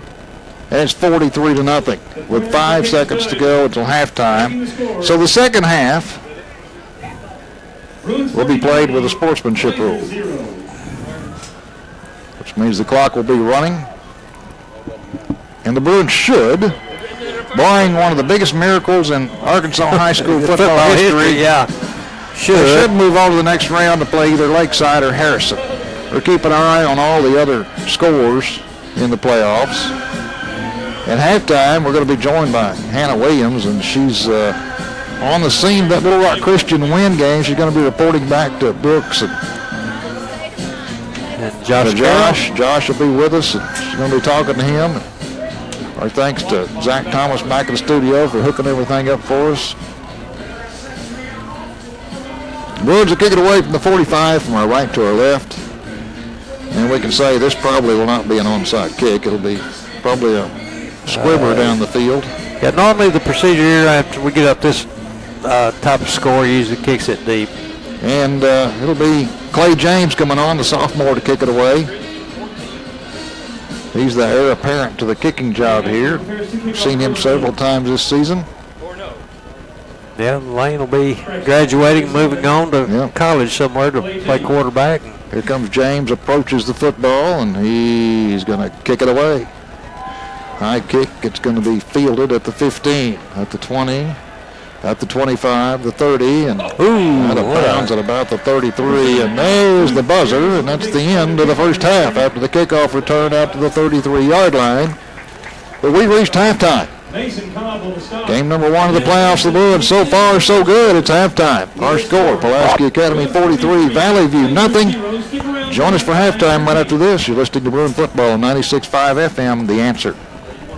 Hi, I'm Anthony Lucas for Bourne Hefley Orthopedics. When the game is on the line, the PA Middle School Upper School drama teacher Sheridan Posey is one of the most inspirational teachers you will ever meet. She loves the performing arts, and she instills that love of theater into all of her students. Mrs. Posey has transformed our theater department, turning it into one of the true prides of Pulaski Academy. Her department's productions, most recently Sophocles' ancient Greek tragedy, Antigone, have become events that you simply cannot miss. Please join me in showing our appreciation for Pulaski Academy's spotlight educator, Sheridan Posey. She makes us Bruin proud. The Friday night Spotlight on Educators is courtesy of Silo Mattresses.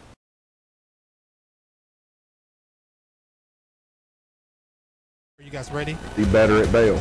We're right on Shaw, or go to bellchevy.com to schedule a service appointment. Bell Chevrolet, find new roads.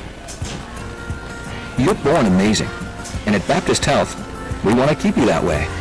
In fact, that's our mission, to not only provide the most skilled doctors and nurses to heal you from sickness or injury, and comprehensive care to support your recovery, but also to be your guide to health. Also, you can keep on inspiring, keep on reaching, and keep on amazing. See some of Baptist Health's amazing stories at keeponamazing.com.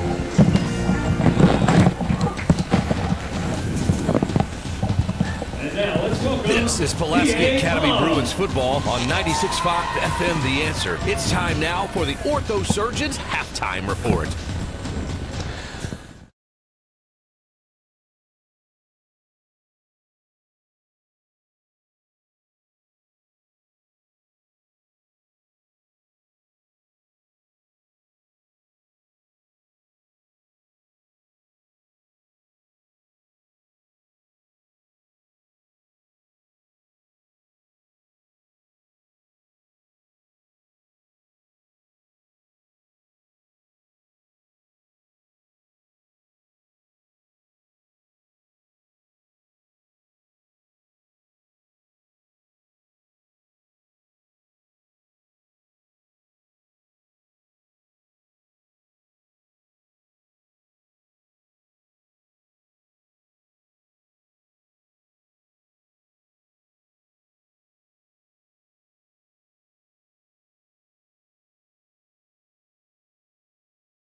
Hi, I'm Hunter Bale, and I want to tell you exactly why it's better at Bale. Okay, how about the color? For oil changes for life with every new or pre-owned vehicle purchase. No catch, no cost, no hassle, period. Plus, we have convenient hours and our all-star service staff ready to take the stress out of servicing your vehicle. So come see us and let us show you why it's really better at Bale. We're right on Chenal, or go to BaleChevy.com to schedule a service appointment. Bale Chevrolet, find new roads. Brooks, is Sean. Yeah. Born Heavily Orthopedics. When the game is on the line, the best athletes know that giving anything less than all you've got isn't an option. That's why when the best athletes in Arkansas get injured, they ask for the award-winning orthopedic surgeons, physician assistants, and certified athletic trainers at Born Heavily Orthopedics. With offices in Little Rock, North Little Rock, and Jacksonville, you're never is that better, Zach? knowledgeable folks at Born. Yeah, and that guy here. All right. Born Heavily Orthopedics. Call today and schedule an appointment with the surgeon. You're born amazing, and at Baptist Health, we want to keep you that way. In fact, that's our mission. To not only provide the most skilled doctors and nurses to heal you from sickness or injury, and comprehensive care to support your recovery, but also to be your guide to health. Also, you can keep on inspiring, keep on reaching, and keep on amazing. See some of Baptist Health's amazing stories at keeponamazing.com. I'm Anthony Lucas for Ortho Surgeons. As a former Arkansas here we go. Cowboy football player, I know what sports can do to the body, especially as the years pass. Arkansas's premier orthopedic surgery group has a team of orthopedic surgeons, PAs, and certified athletic trainers that can be on your team too. You know we're on break right now, right? Orthopedic and sports injury needs from hand, shoulder, foot.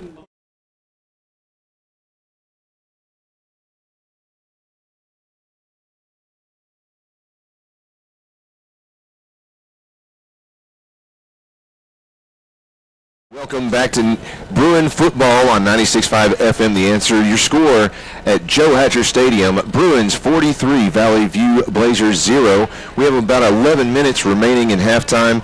Let's go ahead and take a trip across the street or across the way here. We're going to talk to Hannah Williams, who is over at the Wynn Little Rock Christian Academy game. Hannah, are you with us? Yes, sir. All right, Hannah, tell us what's going on over there. What's the score, and how did we get there? Well, it's been a pretty big game so far. Wynn is actually up right now, 20. Well, Wynn came out and they scored after a few run plays at the field. They're in their offense right now. After that, Little Rock Christian came out and answered with the score.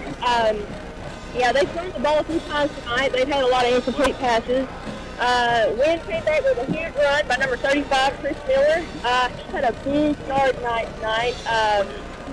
Then another big pass play up the field by Little Rock Christian, and it was probably over a 40-yard pass, and it bounced off a few Wynn players in the end zone, and number 18 for Little Rock Christian actually caught it. Gave them a big score right there, and then the Wynn team goes out and scored with about 40 seconds left to go in the half. Yeah, Wynn has really just been running the ball all night. They haven't thrown the ball any, so it's been a pretty big ball game.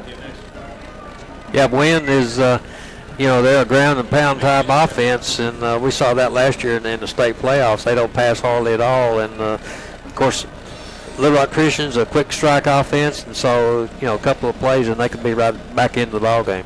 Outstanding. Oh yeah, for sure. Hannah, what have you seen from? There's a couple of the players there, Justin Hill and their quarterback Bowersock. How are they doing in the game tonight? Yeah, Justin Hill, like I said, he hasn't gotten the ball too much tonight. They've had a lot of incomplete passes, so he really hasn't gotten the ball much. Their quarterback is doing pretty well. He's had a few running plays himself, and then, of course, that one big pass there for that big touchdown that kind of brought them back into the ball game where it was 21-14 at one point, and then Wynn came and scored that one at the end to get them up 28-14. So, yeah, they've done pretty well. For Wynn, Luke Chapman, their quarterback, he's had a pretty few good runs up the field. Tavon Hicks has had a pretty big night, like always. He's really their go-to person. But number 35, though, Chris Miller, yeah, he has had a great night. He's had a few 20-plus yard runs tonight. So. All right. Well, he'll be one to watch in the rest of the tournament. It sounds like. We'll see who comes out on top. Yeah. I was impressed last year with the playoffs or the finals with the fullback Tavon Hills or Hicks. Is that? I forgot what is that his name, Hicks or Hill or I don't remember. Anyway, Justin Hill. Trayvon Hicks. Trayvon Hicks, yeah, I'm sorry. Anyway, he's I'm sure he, like you said, he's having an outstanding night tonight. Is that correct? Can you repeat that one more time? We were just discussing about the Wynn fullback. You mentioned he was had a pretty good night so far. Do you have any actual yardage for him or anything like that, or just the fact that he's having a real good night tonight? Yeah, I don't have any actual stats with me right now, but yeah, he's just had a really good run tonight. You know, just for those few quick handoffs up the middle of the field, and you know, when they need those 2 yards to get the extra first down, you know, he's right there, and he'll get it pretty much every time. So. Yeah. I know last year it was a chore for PA to stop him in the finals. He's an outstanding back for him. Oh yeah, for sure. He's actually not too far from breaking somebody started record I heard in the stands a while ago. His name Antonio Warren, I think was his name. Used to run for Wynn a long time ago. I think he's not far from breaking his rushing yards. That's interesting. Yeah. Wynn has produced some outstanding running backs out. There was a Williams that went over and played for University of Memphis, and has had an outstanding pro career also, and along with a college career. Well, Hannah, thank you very much for joining us, and hopefully, I think we're going to try to come back to you later in the third quarter, see how things are progressing there. All right. Okay, sounds good. Thank you. Thanks, Hannah. That's Hannah Williams, Bruin correspondent reporter over there at Little Rock Christian and Wynn. And so the score there, of course, is Little Rock Christian 14, Wynn 28. Of course, you're listening to PA Bruin football. Don't let you get confused there. PA Bruins currently, it's halftime here. The score of Bruins 43, Valley View Blazers 0. About 6 minutes remaining in halftime. Let's go ahead and take a break. We'll come back with some other news from around the campus, and we're going to visit with a good friend of mine, Sean Regan. You're listening to 96.5 The Answer FM. This is Bruin football.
Five FM, The Answer. This is Joshua Carroll here with halftime. We have about 3 minutes, 43 seconds remaining. PA Bruins leading 43-0. Valley View coming down from the Jonesboro area.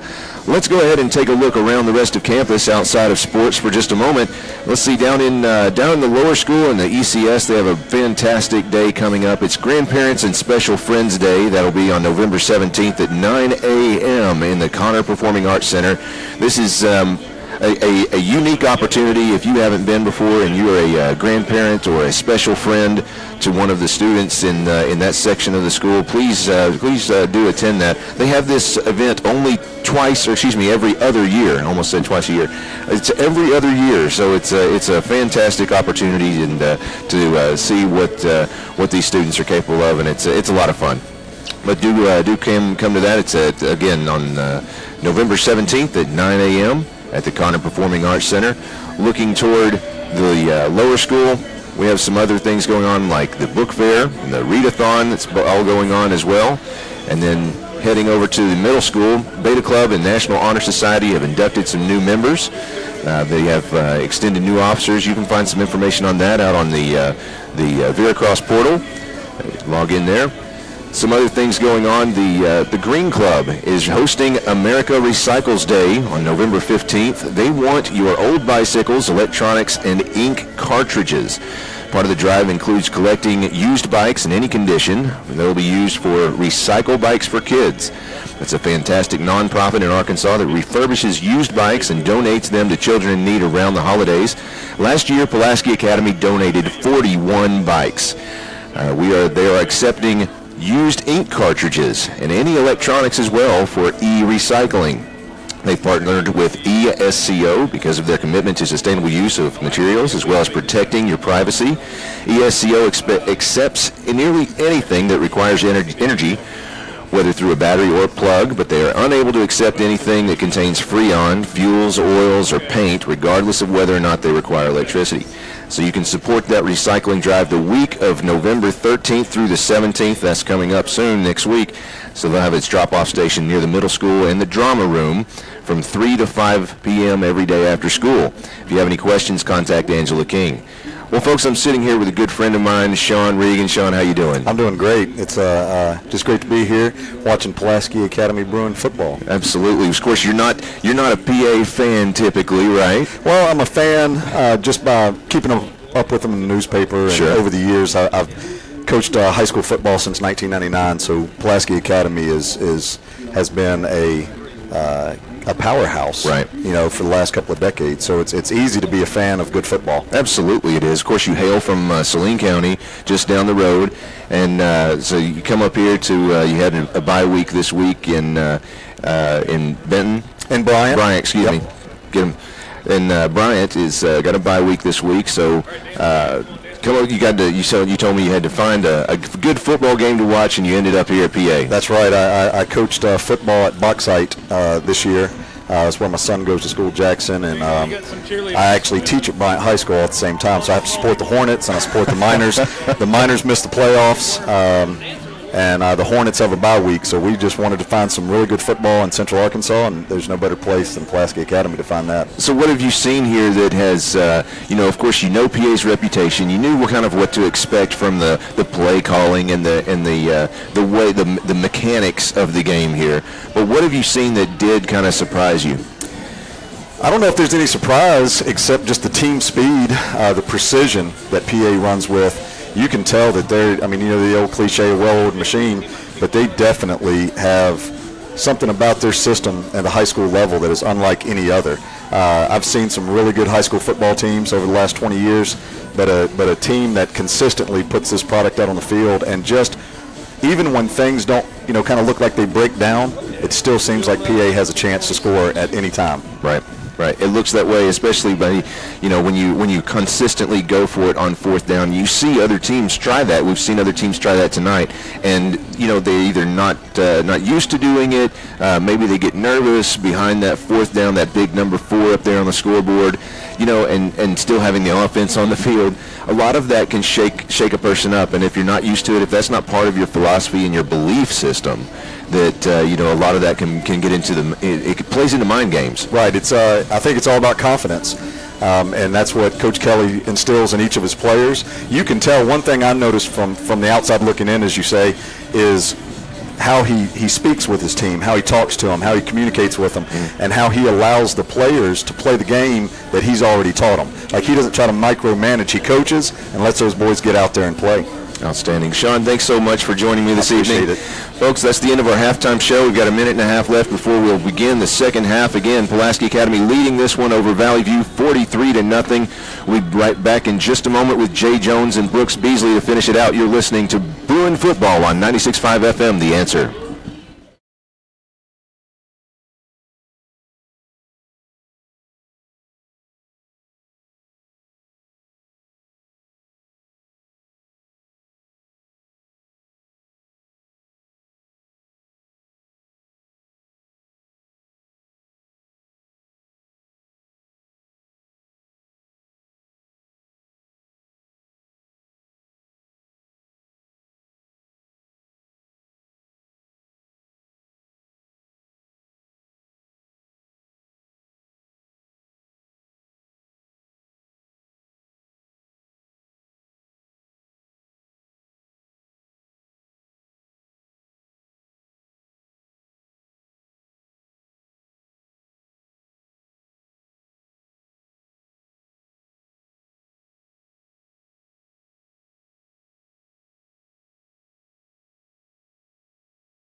Back at Rector Field, Joby Hatcher Stadium on the campus of Pulaski Academy. Bruins leading at 43-0 at halftime. Sportsmanship rule will start in the second half. Valley View from just on the outskirts of Jonesboro as the number 4 seed from the east. Boy, Chris over there somebody had the music cranked up, didn't Chris was jamming. Yeah, I'm telling you. It kind of gets all the crowd kind of not riled up, but kind of enthusiastic and cheering and everything, so that's good for the ball game. Well, we'll start the third quarter with the Bruins on top, handily 43-0. We've got an eye on the scoreboard on some of the other games going around across the state. Should be a relatively fast second half, I would think. Right? Well, we would think, yeah. Yeah. Bruins kicking from our right to our left. Hatcher out there. Here comes the kick. It's a high kick. It's going to be fielded at the 15. Back to the 20, 25, out to the 30, 35, out to the 38, maybe the 39-yard line. And the tee almost went as far as the football did that time. I think Hatcher got under it. He let it fly, got didn't a piece of the tee, yeah. So the Blazers will start off at their own 39-yard line. Moving left to right. Bruins did most of their damage in the first quarter, scoring 29 points in the first, 14 points in the second, leading at 43-0. We'll probably see a lot of guys get some experience here in the second half, playoff experience. Quarterback is Wallace Zonia. He's gone the whole way. He's going to quick pitch it out to the left, long pass, sideline pattern. It's going to be tipped away at about the 35-yard line. Good job that time by Trent Sawyer, I believe, was defending. Yeah, knocked it away, and now here comes the first team defense out, and what a job they did. I got to tell you, they held them scoreless. So you can't have much better than that. You really can't. We were talking about before the game started, Valley View likes to run the football, and it was evident this defense had keyed on that too. So second down and 10 for Valley View from their own 39. Wallazonia hands it on. No, he's going to keep it up the middle. He's got some room. He's going to sidetrack at about the 45 and get out to the 47. Gain of about 8. Third down and 2. Bennett Perkins on the tackle. Heard his name a few times this year. Yep. Third and a couple from the 47 for Valley View. Wallazonia has a snap, hands it off to Snell. Snell has a first down, 50-45. Down to the 42 of Pulaski Academy, and that'll move the chains. We may have to reach into our big chart here after a while to find some of these numbers. I think so, yeah, with the freshmen on it, because they'll probably get a little dab of playing time. First and 10, Valley View at the Bruin 42. Just underway second half. Bruins had this one in hand at halftime. Wallazonia to pass. The lefty looks, he throws, has a man out there. It's going to be incomplete. And a flag comes in at the 17. And the Pulaski Academy crowd said, you know, He could see that one, but he couldn't see the one in the first half. Yeah.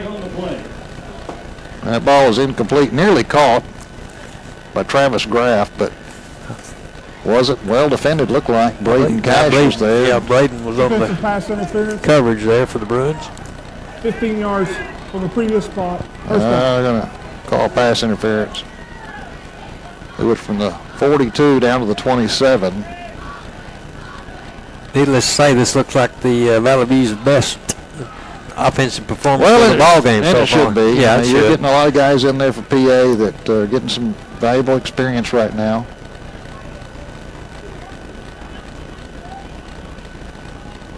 Walazonia on first down. He's going to back up to pass. Throws it down the field. This one is going to be out of the reach of the receiver in the end zone. That was number 14. Pass intended for number 14, Connor Beard, is incomplete. That's the big guy, Connor Beard, 6'4", 210. He couldn't reach it. Cade Jones was on the coverage there for the Bruins. The ball's at the 27. It'll be second down and 10 for Valley View. Walazonia running back to his right. He's going to hand it off. That's Snell running left. Tries to find the corner. He does and has a first down. And he runs out of bounds at the 15-yard line. Braden Cash ran him out. That's first down. After making his way to the Bruin 15-yard line. So first down for Valley View at the 15. 8:33 to go. We're under the sportsmanship rule here in the second half. First down. Walazonia going to keep it himself up the middle. Cuts to the right now. Has some running room. Down to the 10, the 5, touchdown. So Walazonia scores. Keeps on the play.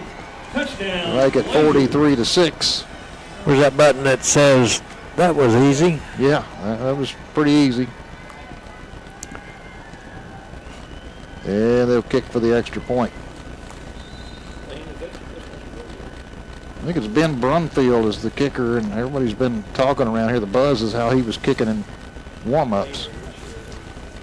Strong leg. Snap is good. The kick is up. And the kick is good.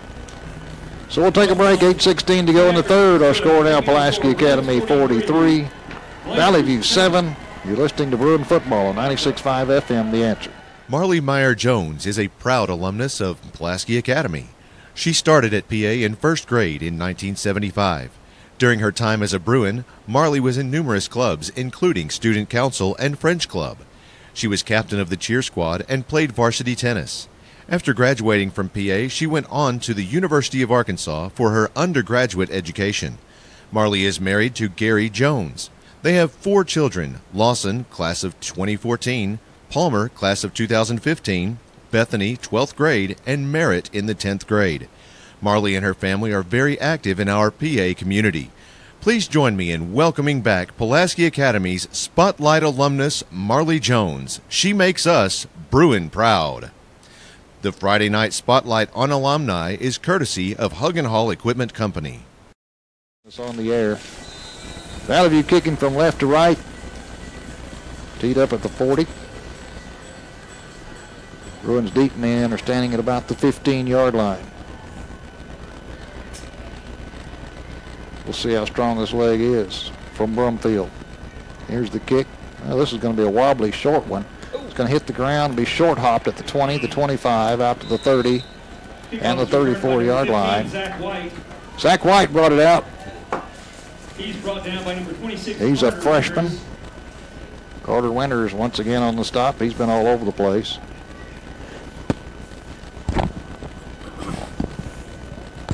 So first down Bruins at, they're going to say the 33. 33-yard line, first and 10, Bruins. If you guys come up with any scores, let me know as we look around the scoreboard around the state. We'll try to keep an eye on a couple of these games. Looks like they got the first team offense back in. Ball's at the 33. Here's a handoff to Kelly running right. The 30 gets back to the line of scrimmage at 33, and he's twisted out of bounds there by Connor Beard. Got back to the line of scrimmage, maybe a little bit of yardage past that, but not much. Pass is complete to number 21, Jaden Kelly. They're going to give him the 34. So a gain of a yard. It'll be second down and 9. Clock running, 7:15 to go here in the third. Sportsmanship rules, so the clock will run all the way through. Has anybody seen number 78? Here's a quick pitch back to Kelly, running left this time. The 30, the 35, out to the 40, to the 43, and twists out of bounds there. Jaden Kelly carries on the play. Looked like they were kind of slapping hands there. The defender came by and grabbed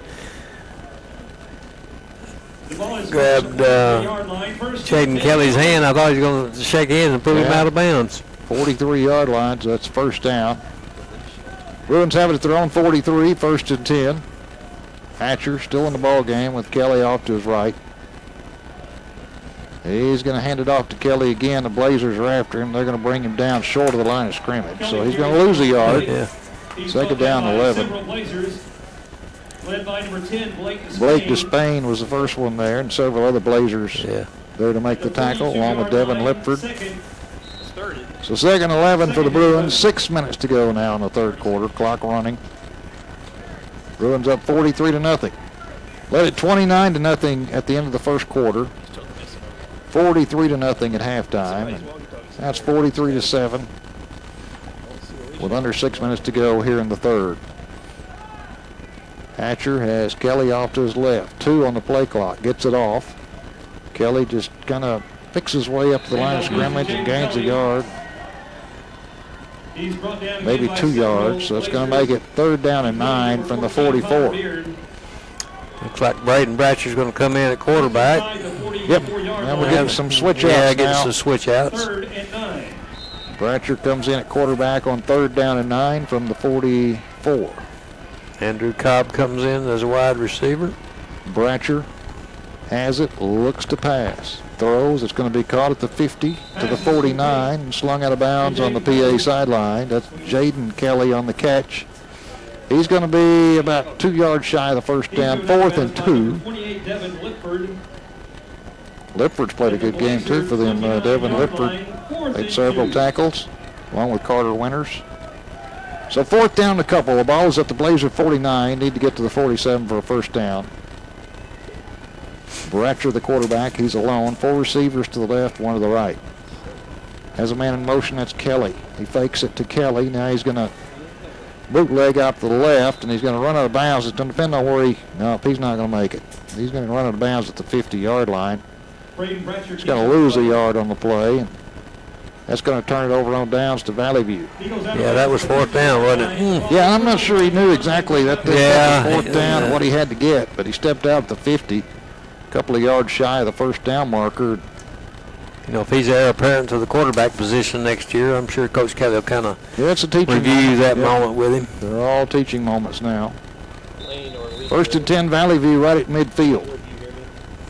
4:28 to go in the third. Bruins leading at 43-7. And the starter is still in for Valley View, Joe Walazonia. Walazonia looks to pass, rushes on. He's on. He has to throw on the run. It's going to be it should have been intercepted. Somebody had an interception there. We'll wait and see. Almost intercepted by Braden Cash. Oh, Braden, should have. I think he thought he was going to have it, and he. Braden Cash, a sophomore. Yeah, he thought that's Walazonia down, I think. Is it? There's a player down for Valley View. Maybe their quarterback. He was being chased from behind. Yeah, number 44 was in hot pursuit by the Bruins. Yeah. Clinton Wilson was trying to chase him down. Sophomore. Quick clinic or something. And yeah, he's looked like he's kind of hurt his ankle or something. This one player get out of the way. I could. At the dock here tonight, Sam Moore looks like he's out there with the gray sweater vest on. Checking him out. That's a big debate. That time to have the doctor back on with us again. Talk to him. Does a fine job, of course, his training staff too with the Bruins. Great job. They all do and have for years and years. Todd Ross and his crew. As they check on the quarterback. Clock is stopped with 4:02 to go in the third quarter. Bruins leading at 43-7. Walazonia was running to his left. He was being chased. Of course, when he threw the football, my attention turned downfield, and I didn't see the finish of the play. They're taking his shoe off and rolled his sock down. Yeah, maybe just a sprained ankle or something. Just hopefully that's all it is. He's going to come out of the He's putting some weight on it, so I bet it's just a real bad sprain. So Walazonia will come out, and Joe Walazonia shaking up on the play. we'll see who comes in at quarterback for Valley View. Hate to see any player get injured. Especially their last game of the season. And he's well, here comes the kid we were talking about, Connor Beard, the senior, number 14, 6'4", 210. Connor Beard is at quarterback. I guess so. Beard will be there, and his running back, Ryder Snell's no little guy himself. So Snell off to the right, Beard at quarterback on 2nd down and 10 from midfield. Beard gets the snap. He's going to run it himself. He's going to be stopped at about the 48. The Bruins keep piling in there, and finally the whistle blows. They stop him at the 48. Only a 2-yard gain for Beard. So it'll be 3rd down and 8. Clock running, 3.5 to play in the third now. Bruins leading this one 43-7. 3rd and 8. Looked like several of the Bruins. I think one of them for sure was Will Shelton on the tackle. Josh, if you guys in there get a score in the Lakeside Harrison game, let us know and we'll put it out here. Here's Beard to pass. He's going to overthrow his receiver at the 45-yard line. Pass intended for number 19, Rush James, is incomplete. Rush James was the intended receiver, and now it's 4th down and 8.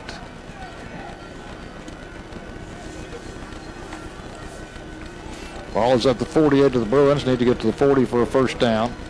Clock running, even though it's incomplete, because we're in the sportsmanship rule here in the second half. Jeff, we got an update here on the Harrison Lakeside game in the 3rd quarter. It's Harrison 29, Lakeside 28. Wow. Well, we may not know till later on who the Bruins take on next week here at Joe B. Hatcher Stadium. Here's Beard looking to pass, throws long, has a man, is going to catch it. What a catch at about the 18 to 15-yard line. Twisting, turning catch by Travis Graff. That was a pretty pass by the quarterback. 1st and 10, Blazers. Right at the 15-yard line. We're down to 2 minutes to go here in the third now. Bruins leading at 43-7. Connor Beard threw it, and Travis Graff caught it at about the 15 for a 1st down. Beard in the shotgun, running back Snell off to his right. Beard, late handoff, and there's a fumble. And boy, Beard did good to get that one back. That was a late handoff to Snell, miscommunication. Ball hit the turf and bounced right back up. Got the lucky bounce on that one, didn't he? Yeah, Beard, it bounced right back to him. 2nd and 11, they'll lose a yard back to the 16. Beard was Snell to the right. This time he hands it to Snell, and the Bruins wrap him up after he gets a short gain. Inside the 14-yard line. Close to the 13. Need to get to the 5 for a 1st down, so it's 3rd down and 8. Bennett Perkins was there for 1. Joined by some buddies. Matthew Hugg out there. A lot of the younger guys. 3rd and 8 for Beard and the Blazers. Beard is going to keep it himself. Twisting, turning. He's inside the 5. Down to about the 3. That's a 1st down. Beard keeps up the middle. 1st and goal for Valley View with 30 seconds to go. Braden Cash made the tackle, but not before Beard picked up a 1st down. 1st and goal from the 3. And number 55, Chris Connell. Just kind of a direct run by the quarterback straight up the middle on that last play. Nothing fancy. He may try it again here. Beard has a snap. This time he's going to hand it off to Snell, and he's going to run around the left corner for a touchdown. That was a piece of cake for him. He just took the handoff and outraced everybody else to the end zone on the 43-13. They'll send the extra point team on. 17 seconds to go in the 3rd quarter.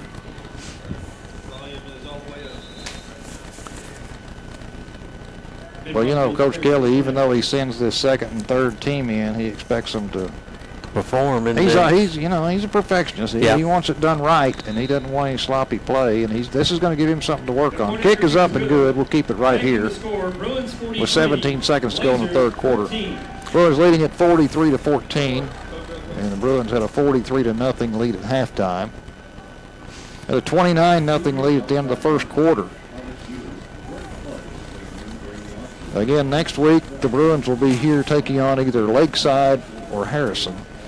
So we're going to play either a Lakeside Ram or a Harrison Golden Goblin. Is that right, James? Either Goblin or a Ram, one or the other. I kind of like to keep up with all the nicknames for all the mascots for all the high school teams. Got an update here in the third quarter. Nettleton is 28, Seven Hills 13. Well, it looks like Nettleton may survive this first round. They'll move on to play the winner of Greenbrier, Camden, Fairview next week. All right, Crazy Vince Manso has been up here in the press box again. Another score. Teed up at the 40, kicking left to right. Another score update real quick. You've got Little Rock Christian 21, Wynn 35 in the fourth quarter. Wynn's up 35-21, so they're pulling away a little bit. Here's a long kick. It's going to go out of bounds on the far side, and the Bruins will get this to the 35-yard line. At the 17-yard line, there's a penalty flag on the 17 seconds left. Here in the third quarter, Bruins in command. They have been all night long, leading at 43-14. Taking the 35-yard line. Well, I was thinking maybe, we might see Little Rock Christian again down the road somewhere, but, I hate to play the same team twice in a year. I really do. Well, at this rate, you're not going to have to because Sylvan Hills is behind, Little Rock Christian's behind. Yeah, the only one that we could see again maybe would be McClellan. But they're playing Batesville tonight. Yeah. At Batesville. There's the end of the third quarter. Bruins will have the football at the 35-yard line when we start the fourth quarter. Bruins in command in this one at home. First round of the playoffs. Our score, Pulaski Academy 43, Valley View 14. You're listening to Bruin football on 96.5 FM, The Answer. Senior wide receiver Nathan Biagioni is a quiet and determined competitor who is a true student of the sport. His understanding of the game has helped him to become a leader on the field, as evidenced by the fact that this year he has more than doubled his receiving yards. He also works hard off the field, serving as president of the engineering club and earning an overall 4.37 GPA. He has been accepted to Auburn University and is applying to others. Outside of school, Nathan is CPR certified, works as a lifeguard, and loves snowboarding. This offensive player of the game is courtesy of Peterson Sports Consulting. Media Group on the NASDAQ at SALM. Glad you're with us tonight. First round of the playoffs. And we just got another report. We were talking about some games. McClellan leading Batesville 16-14 in the fourth quarter. Games at Batesville. Bruins have it first and 10 to 35, moving right to left. As we start the fourth quarter, Bratcher, the quarterback, will shovel pass, running to the right, needs a block. Gets one at the 40, 45, 50, 45, 40, 35, 30, 20, 15, 10, 5, and he's into the end zone. Good blocking that time. Jaden Nash got the handoff, took off to the right side, and it was goodbye. All he needed was a block, and he had a couple of blockers out there. He was off to the races. Yep.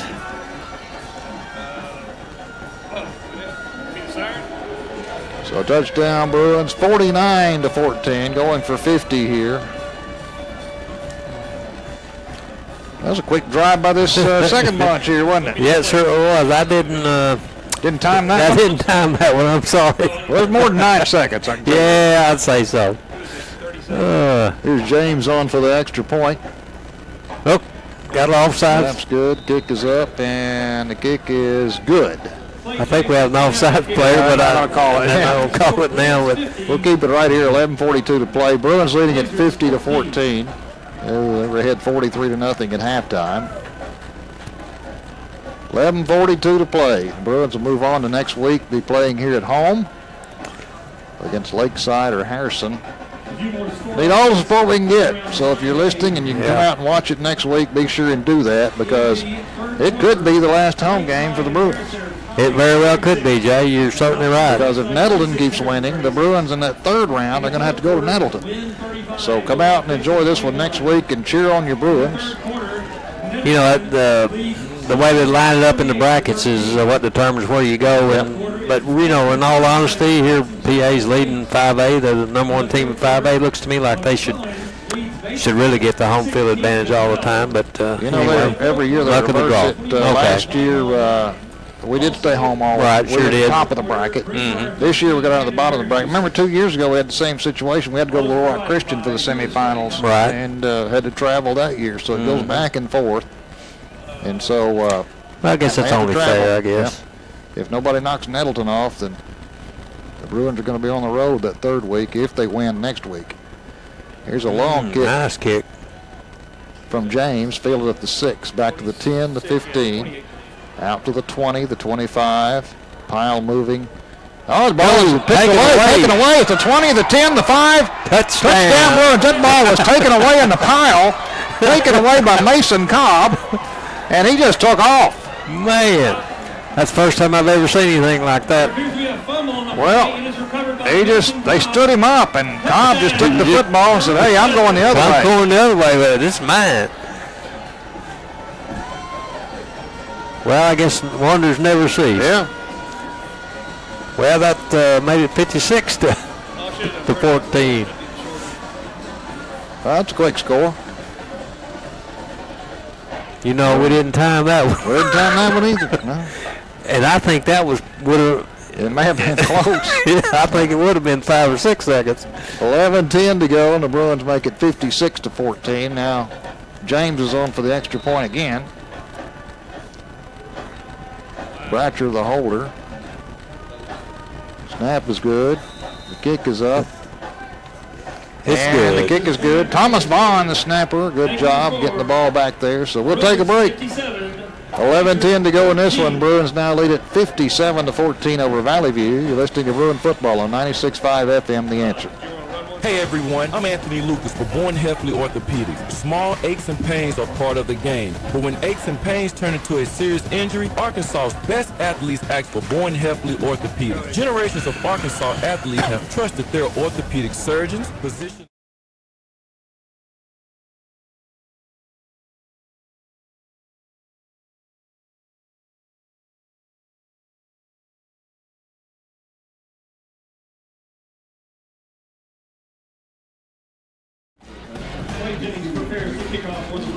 Well, the Bruins will be kicking from our left to our right. Tell all the fans if they just tuned in, they missed a quick score by the Bruins on the kickoff. Yeah, they kicked it off and return for Valley View, and the ball was taken away and scored by the Bruins. Trying to figure out if that was 85 or 55. Cobb or it was Chris Connell. It was 85. Mm-hmm. Here's a kickoff. It's going to be fielded at the 15, drop, picked up at the 20, out to the 25, and out to the 28-yard line, and that's where Valley View will start. At their own 29, they'll say. First and 10. They're working some of these new guys in out there, and some of the guys that don't get a lot of playing time that deserve to be playing because they've toughed it out. Yep. They're getting a chance to play in this playoff game. 10:20 to go now in the game. Bruins leading it 57 to 14. Have you got your freshman roster? No, I do not. Let me see if I normally do. See if I can run up. Quarterback is Beard for Valley View. He's their second string quarterback. First string quarterback, Walazonia, was hurt a few moments ago. Quick pitch out to the left, caught back at the 25, and the Bruins are going to corral him for a loss. At the 26, Grant Pigno on the tackle. And now we got all hands on deck now. We got our young roster out. That was a loss of 3, second and 13 for Valley View. Ball was at the 26. Need to get to the 39 for a first down. Beard, the quarterback, is running back off to his left. Low snap. Beard picks it up, hands it off. The Bruins have him wrapped up. Good play defensively back at the 20. Alex Booth had the football, but I think it's Riley Dodd. He's brought down the backfield by number 64, Will Shelton. At the 20-yard line. All right, Will Shelton. Third. Will Shelton, the junior. Shelton, good plays. He fired through and made the tackle back at the 20. And it's going to be 3rd and 19. Beard, the quarterback, has the snap.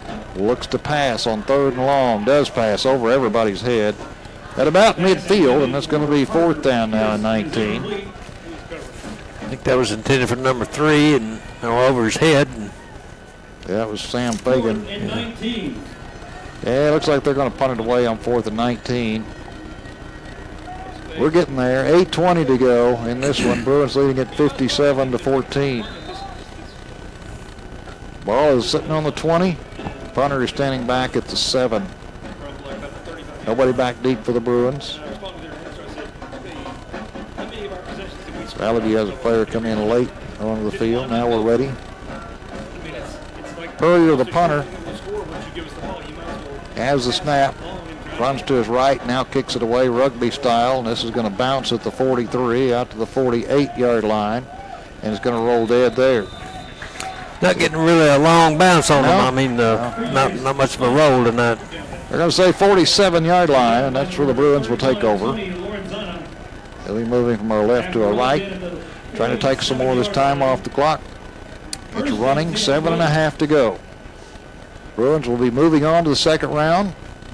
They'll be taking on the winner of Lakeside and Harrison. Matchup going on tonight in Hot Springs. 1st and 10. Bratcher, the quarterback,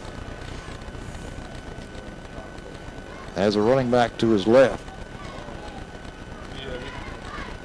Hands it off. Down to the 45, the 40. Close to 1st down yardage. He picked up 9. Down to the 38-yard line. Tony Lorenzana on the tackle of E.J. Anderson. So a pickup of 9. It'll be 2nd down and 1.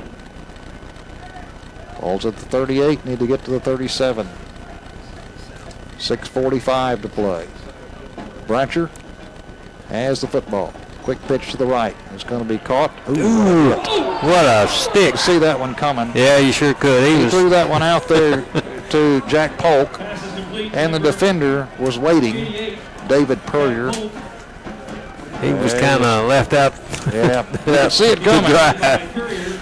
He swung it out there, and the defender was waiting for him to catch the football, and he did. And he lowered the boom. So 3rd and short, about a foot. Now somebody moved, and it's going to be 3rd and 5. Dead ball, snap infraction, against the offense. 5-yard penalty, repeat 3rd down. That'll move it back 5 yards to the 42. It'll be 3rd down and 5 now. Had it 3rd and a foot, now it's 3rd and 5. The good thing is the clock keeps running.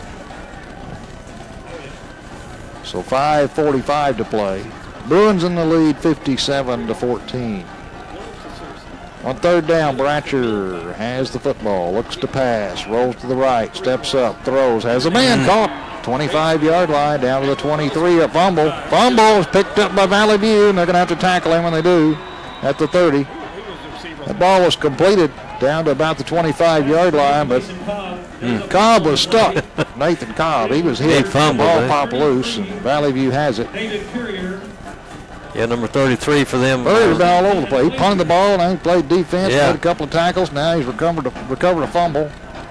Braden Bratcher on tackle there for the Bruins. Ball's at the 29-yard line. They're on 29. 5 minutes to play. Clock running. Bruins in command, 57-14. Beard, the quarterback, he came on to replace Joe Walazonia, who was hurt a few minutes ago. Beard to pass. Looks, throws right, has a man at the 28, the 30, out to the 33-yard line. Tell you what, we've seen some tough tackles in this game. We certainly have. Tumbles and tackles out to the 33-yard line. Chris Connell on the tackle.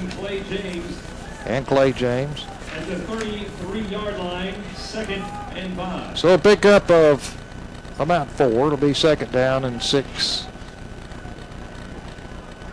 Beard has the football, hands it off. Running back coming to the near side of the 30, the 35, out to the 40-yard line and hit there. Alex Booth, the running back, he's a senior. And that's going to be a first down. Cash and Shinkawa on the tackle. At the 40-yard line, first and 10 Blazers. Is that Fuda Shinkawa? Yep.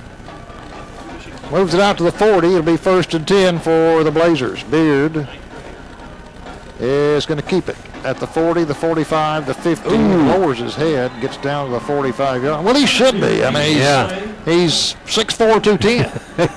He kind of ran over him. If I was 6'4", 210, I'd be lowering my shoulder, too. He kind of took advantage of Cade Jones. Cade's now at 135. Ball's at the 45-yard line of the Bruins, first down. 3:13 to play in this one. Beard, he looks to pass this time. Flings it out. It's going to be over the head of the intended receiver at the 42-yard line. He was looking for Connor Watson, but he airmailed that one, and it went over the head of everybody. Second down and 10. 2:50 to play. Bruins leading at 57-14. Beard has a running back to his left. That's Alex Booth. Beard is going to keep it, and he's wrapped up this time as he gets back to the line of scrimmage. So it'll be third down and 10.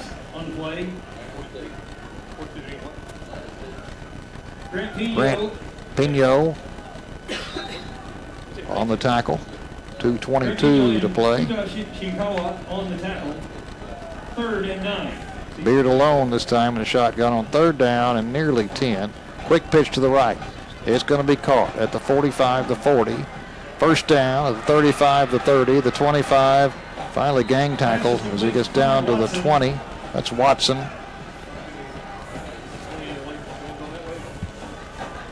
So first down for Valley View. Under 2 minutes to play. He's brought down to the 20-yard line. First and 10, Blazers. Beard running back to his left on first down from the 20. This time he's going to hand it off to his running back. He's going to get some positive yardage down to about the 15-yard line. That was Booth. Chris Connell on the tackle. Second down and 5. Clock running, 1:20 to go. At the 16-yard line, second and 6.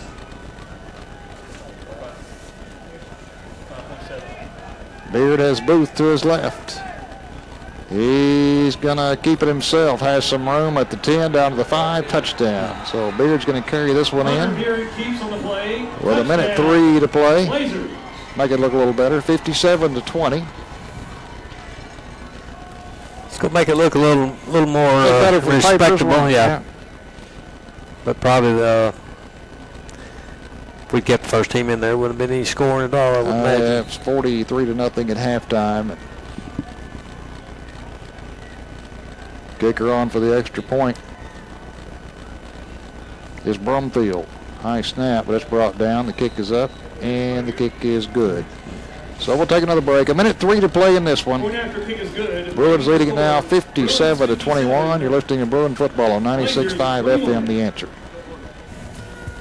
You're born amazing, and at Baptist Health, we want to keep you that way. In fact, that's our mission. To not only provide the most skilled doctors and nurses to heal you from sickness or injury, and comprehensive care to support your recovery, but also to be your guide to health. Also, you can keep on inspiring, keep on reaching, and keep...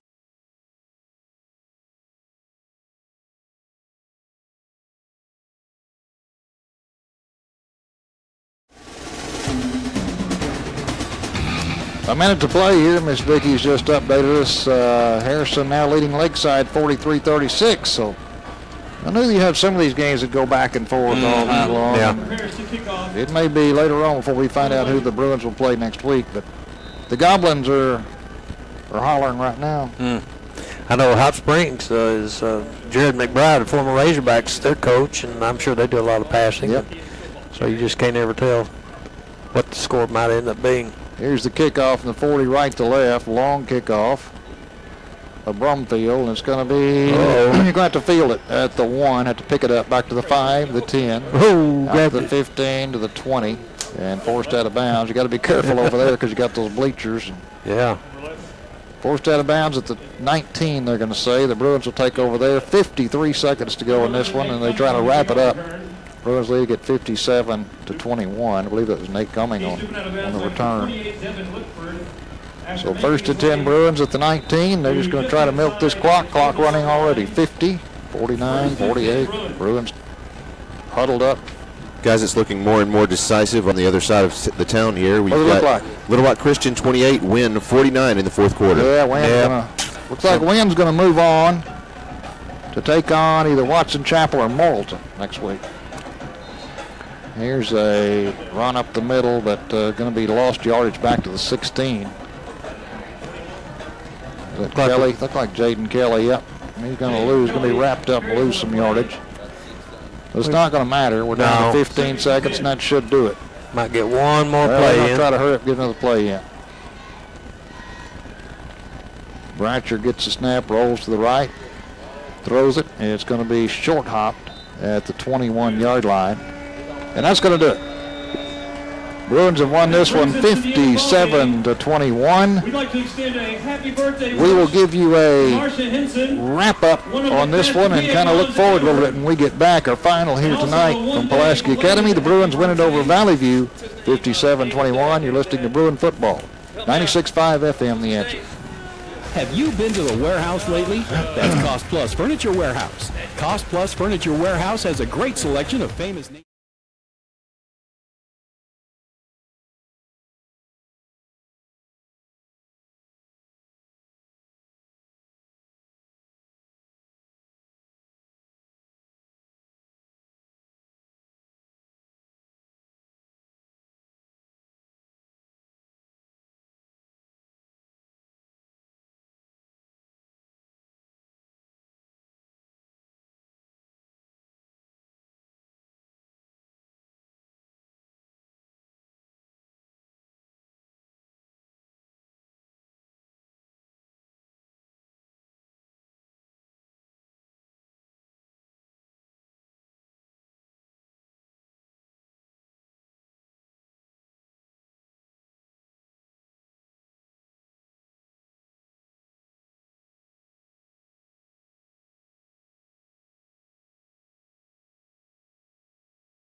Orthosurgeons on the web at orthosurgeons.com. This is Pulaski Academy Bruins football on 96.5 FM The Answer. It's time now for the Baptist Health postgame show. Once again, here's the voice of the Bruins, Jay Jones. I'm glad you could join us. I think, Josh, you're going to be with us to join Coach Kelly here in a minute to see what he has to say after this ball game's over. We know this, the Bruins have won tonight 57-21, and next week we're going to be taking on either Lakeside or Harrison here at home. So we'll have to wait and see exactly which one that is. Other good games around not only our conference teams, but around the state tonight in the 5A. We knew there were going to be some close ones, but Brooksy tonight get the job done. They certainly did. They came in there and took care of business, and we move on to next week's game. And like I said, we don't know if it's going to be Harrison or Lakeside, but at the moment it looked like it might be Harrison. Senior Spirit Squad. Here's Coach Kelly. Players. He's not really going yet. Sheldon's going to take the picture. So after they leave, or as soon as you're done here. Sounds like Coach is going over some logistics. Here we go. All right, first of all, thanks again. As always, everybody coming out. Playoffs are a little different atmosphere. A little nervousness by the players, a little nervousness by the coaches. And but when we turn around and you've got a lot of noise in a student section and like we do and all the upward spirit towards everything that we do, make a good play, it eliminates all that nervousness, lets us focus back on the game of football. I think PA atmosphere on Friday nights is better than anywhere we've ever played. And that's a tribute to the support from everybody we have, from the band, the Spirit Squad, and the parents. Thank y'all so much for that. This is 1 down, 3 to go for us, right? 1 down, 3 to go. That's a good football team. Valley View's a good football team. As of last week, I thought they were going to finish second in their conference. So to come out and play efficiently on defense, a lot of times it was 3 and out for them, and offensively, we went down and scored every time but one with the first group. You know, that's efficient football, and that's what we're about. I thought that you came out in the first quarter. We wanted to show what we were able to do on both sides. Do that every week, and we're going to be in pretty good shape. I really appreciate the seniors and the selflessness, guys wanting to give other guys a chance to do what we do, and that's let some seniors touch the football that don't normally. So tonight, let's give it up for Alan Amuabu and Ephraim Sue getting in the end zone. You got 2 guys that are on the line, one on the defensive line, one on the offensive line. Both those are selfless spots that don't get their name called a lot, but are so important. So for you guys to get a chance to touch the ball and get in the end zone, and for you other guys, I saw the happiness for them. You know, that was even better than those guys scoring in some ways for me, because I saw how much you were for them. I thought that was awesome, and that's what we're about here. And that's hopefully who are we playing next week? on the team. I'm so thankful to our coaching staff. The guys are second to none. I thought, please give them a round of applause every single week. Hours and hours and hours of preparation. And finally, thankful for the Thursday dads again with the great meal, the moms today in the lecture hall for that meal, and what they do. And I hope you guys, y'all take it for granted, I really think, but for the support they give you, and they just want to be around you and provide for you and give you the best opportunity for success. I hope you guys will individually will tell the people that are involved in PA football for you how much you appreciate it, because it's a big deal. I'm very thankful to my wife, Dana. I've gone the whole year thanking so many other people, and I haven't thanked my wife and my daughter, and for all their support and everything they do for me. And so I'd be a worse husband than I already am if I didn't say thank you to my lovely wife, Dana. But I love you. Thank you for everything. All right, let's touch somebody, say the prayer, take care of your injuries. All you guys are bumped up, go see Todd, and then take care of yourself. Let's do what's right this weekend. We have exactly 3 weeks left in our season. Let's make sure we're doing everything we can to help us win the championship that you guys set out a long time ago to do. Father, thank you for this day and the blessings you've given us. Thank you for another Friday night and everything that comes with it, the happiness, the bonds, the adrenaline rush, everything that comes with it. I pray that you would bless Valley View and their the whole community as they travel back and help them be safe. I pray that you'd bless our players and Spirit Squads, help them realize that the position they're in and that they're supposed to be a model and influence and example for you. I pray that you bless all the people in the PA community that are sick, afflicted, have family members that need your prayers, and I pray that you'd bless them and be with them and help them. You hope your presence be felt and help all us see your glory in them. I thank you so much for allowing me to be a part of this group and this team, and thank you for the coaches and the men involved. Thank you for the community support and being a part of a great place and all the things that we take for granted, just being able to have a place to go and food to eat that so many people in the world don't have. I pray that you'd bless this country and help us unify and head in the direction that you would have us and feel your presence here. In God's name, amen. So that was the Big Bear himself, head coach Kevin Kelly for the Pulaski Academy Bruins after their victory tonight over Valley View, 57-21. What a game we've had, Brooks. Absolutely. It was a real, wasn't a nail biter by any means, you know, like the game against McClellan, but anyway, the offense came out and really put it all together the first half, and after that it was just kind of smooth sailing for us, and the defense played an outstanding job. So anyway, altogether, I would give the Bruins an A- on this game.